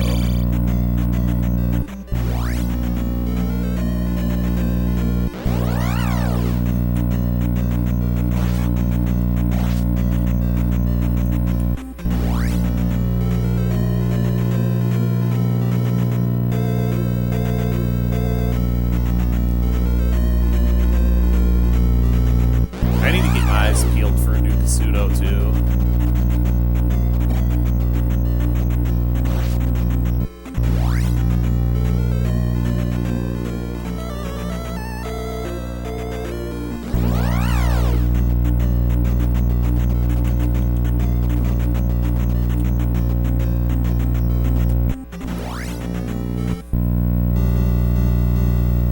This is 4.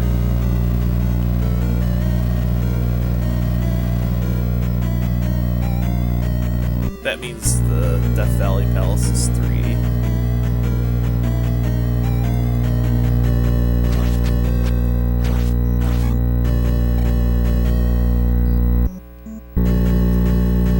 Oh, very quick. Very, very quick palace.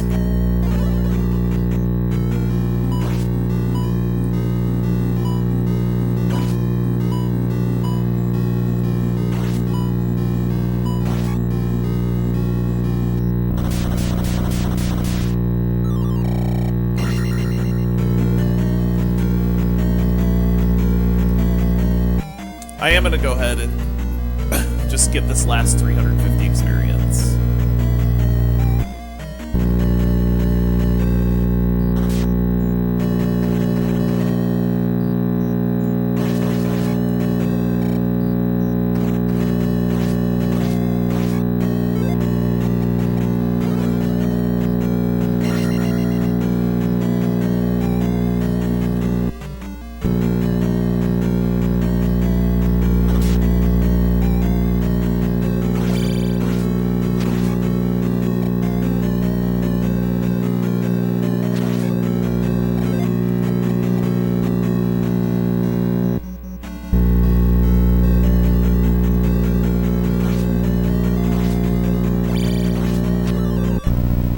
That was very bad.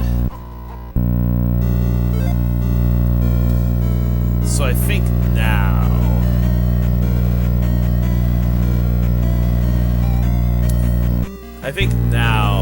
now that I don't have that 500 anymore, I'm just gonna have to cut my losses and just take this gem. I really don't want to, but don't think I have a lot of choice.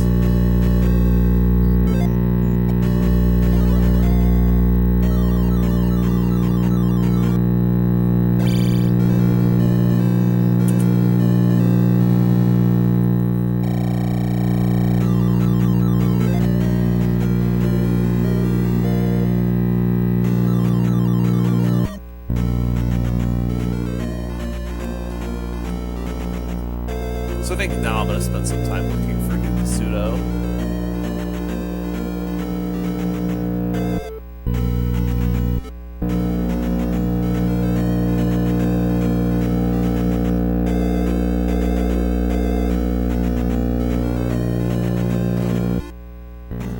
That ain't it.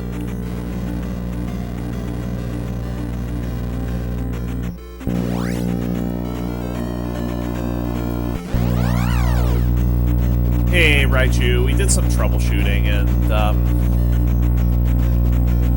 we think that it's just my headset. I'm gonna try messing with some stuff in between now and the next run, but we did some troubleshooting.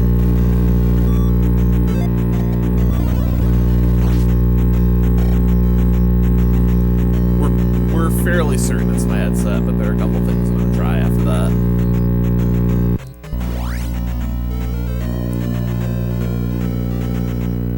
That is a long Death Valley.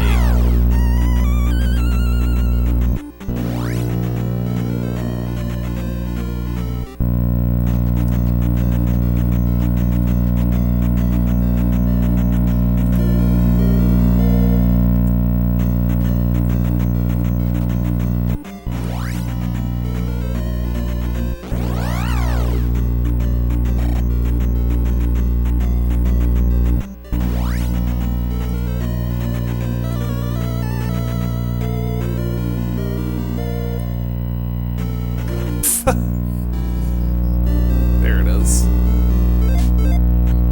So this should give us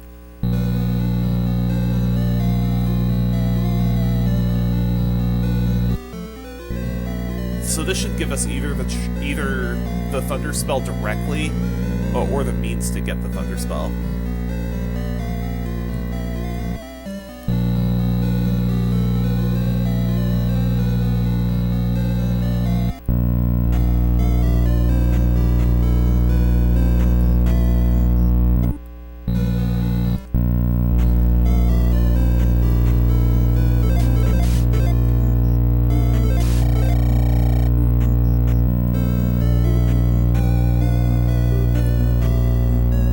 So one way or another, we'll have the solution to this scene pretty soon.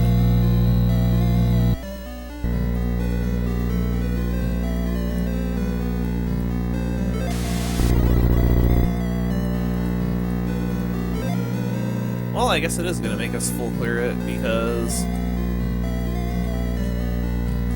this means that the child is in Spell Tower. The child is in Spell Tower.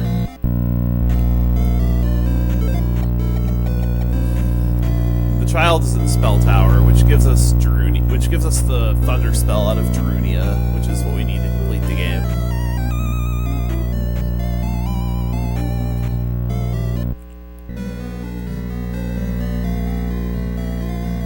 Yep. So now I just need to go back to Darunia to get this Thunder Spell, and we will be in full Dig Shake after full clearing the game. Again. See, this is one of the reasons why I gave such a high conservative estimate.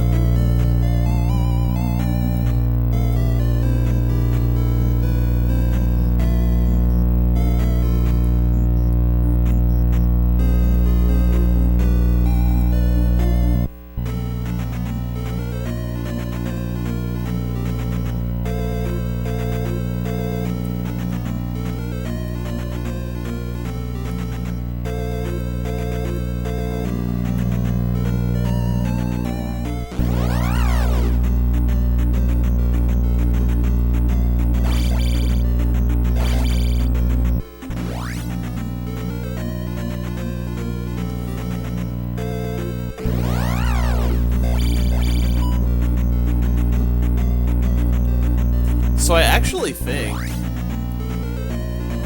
Yeah, that was a required River Devil. That was a required River Devil to get that, too. The only way past...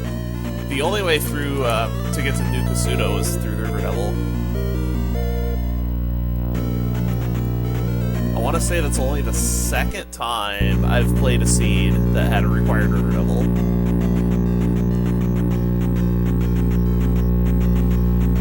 Pretty crazy. And of course I'd get it. Of course I'd get it in a scene like this. So now this should take me up to where the rest of the towns were.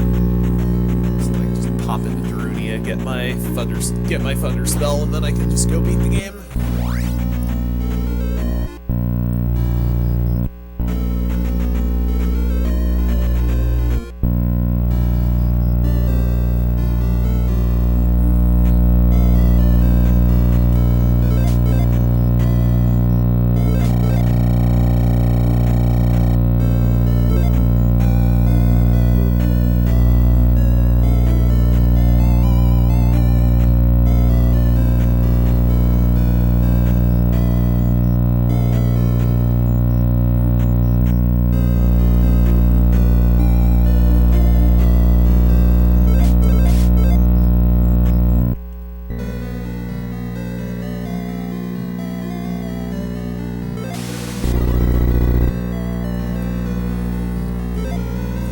And now we're officially full dig shank. No, which means that we have everything we need to complete the game.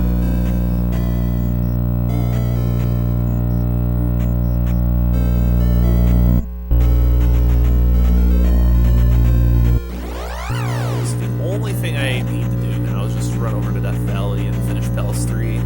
Then I'll be able to update the West Continent and go into the GP.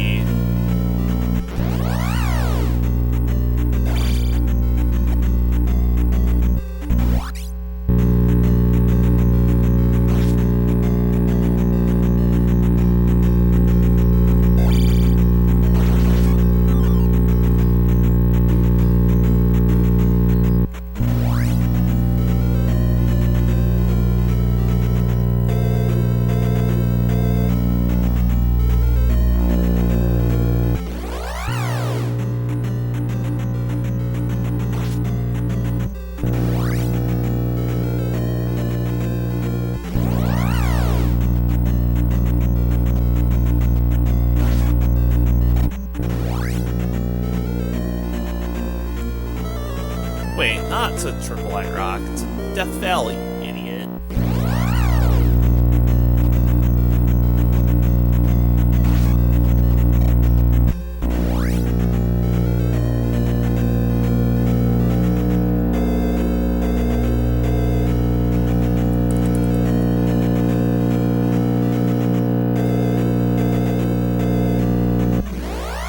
Death Valley was actually kind of by the beginning.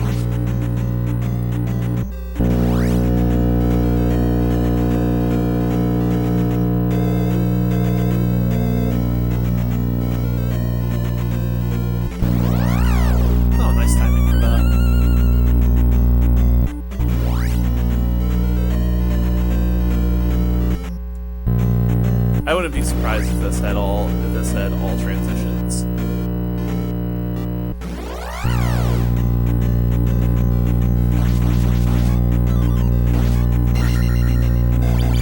So typically in Death Valley, there's some really nasty forced encounters.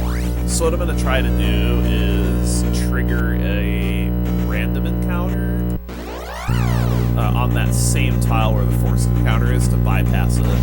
And in order to do that effectively, you're going to see me doing some pause buffering. I think there are 2 in a row here.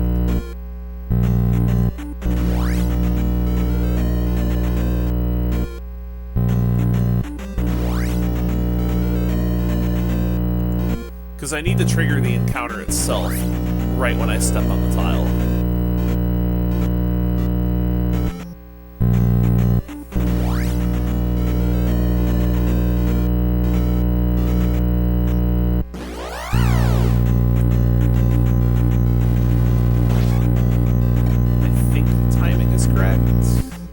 Yes. This will be the last one.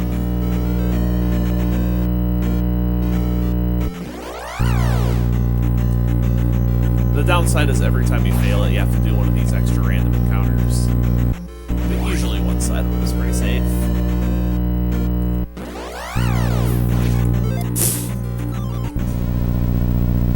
Nice one up, game. Nice one up.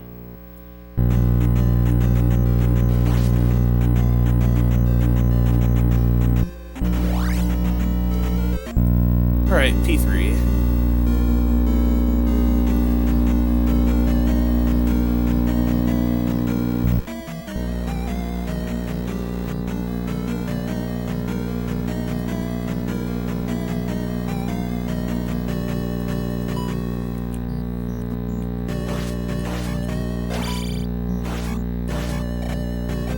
If I don't hit my experience threshold in this palace, GP is going to be in a lot of trouble.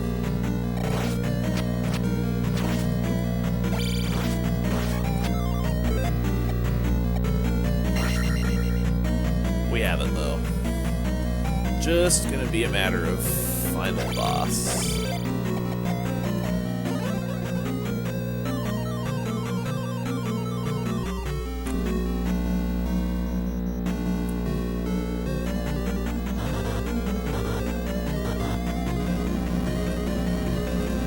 I'm probably gonna do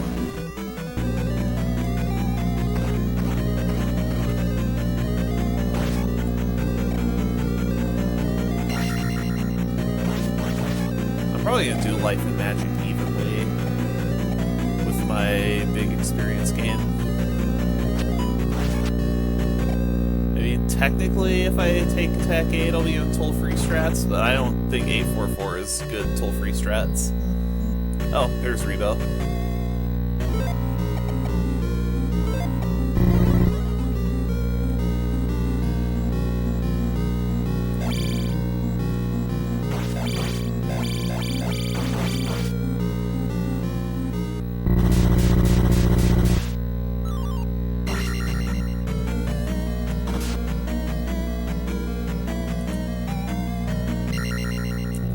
That's all 6 palaces.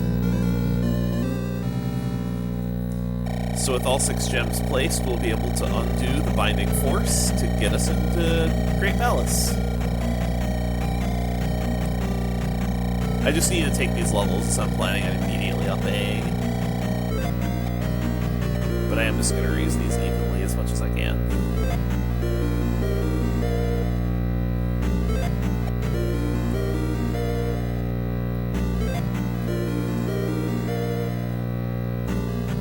Actually, I'm not gonna up 8. I'm gonna just jump back in here to finish this level, and then I'm gonna up a save, and then go to GP.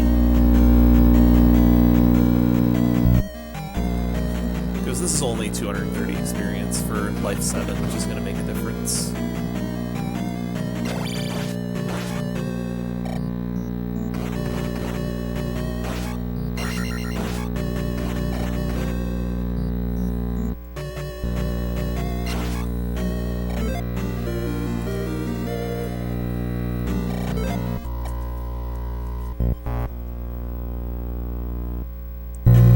And then GP isn't too far from start.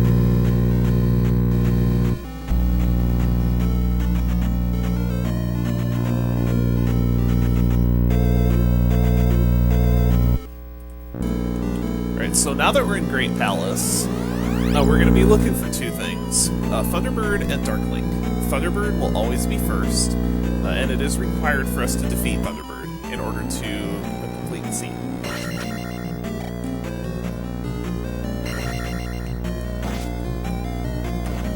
Also, every type of room in Great Palace has a name. I know most, but not all of them. This is called a waffle room, except when you see bird knights in this room, then it's called a chicken waffle room.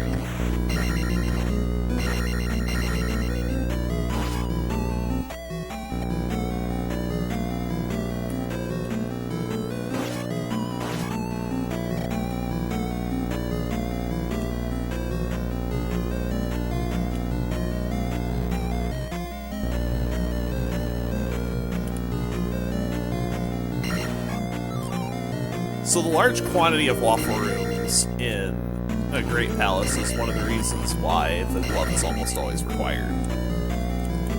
Scenes that you can complete that you can get into Great Palace without the glove aren't too terribly uncommon, but because there's so many of these rooms, it's very, very unlikely that you'll be able to get through Great Palace without the glove.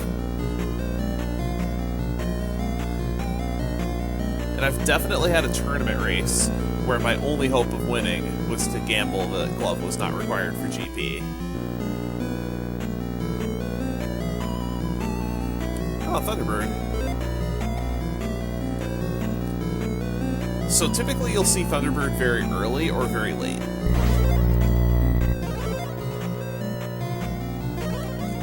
I'm also one of those weirdos that really likes fighting Thunderbird with jump. Most people don't like fighting Thunderbird with jump. Jump really isn't about making the fight easier, it's about making the fight faster.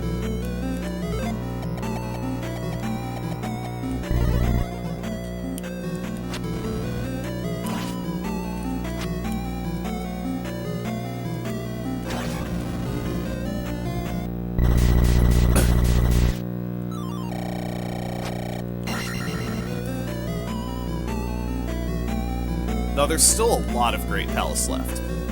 With this particular flag set, we do have a shortened Great Palace, which means anywhere between 25 and 50% of the rooms will be removed, but that does still typically leave a lot of rooms. And any drop that we find, this is called the Jackamus room. Buzz thundered. Any room that has a drop in it can possibly take us to before Thunderbird, but it's unlikely because we've only seen one drop prior to Thunderbird, and oftentimes it is required to take drops to get down to where Darklink is.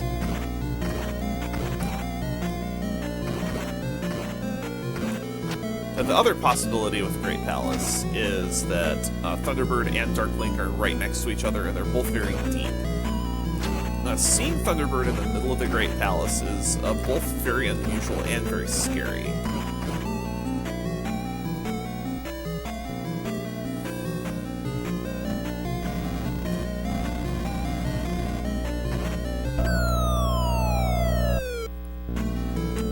This is the Mobius room.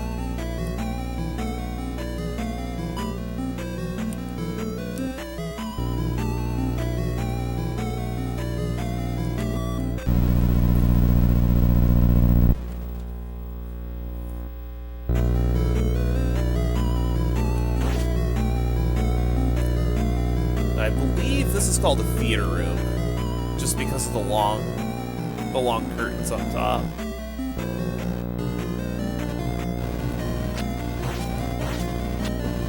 Get out of here, you spicy chicken.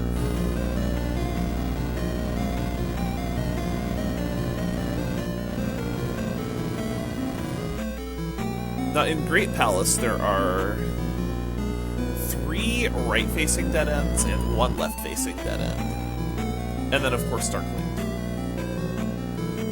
So you want to be going right as much as possible in this palace.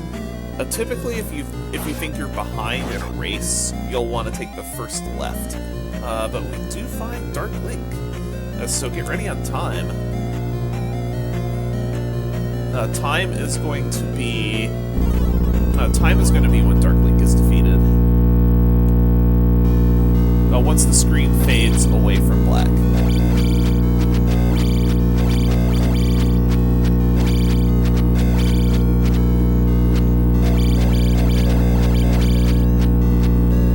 Or in this case, Dark Samus.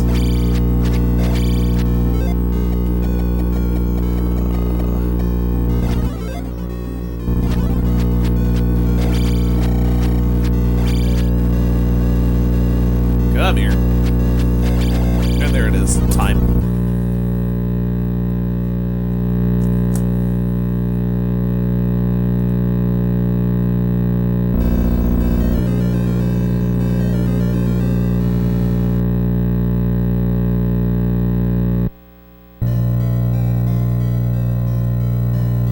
So that was Zelda 2 Randomizer. Thanks for watching.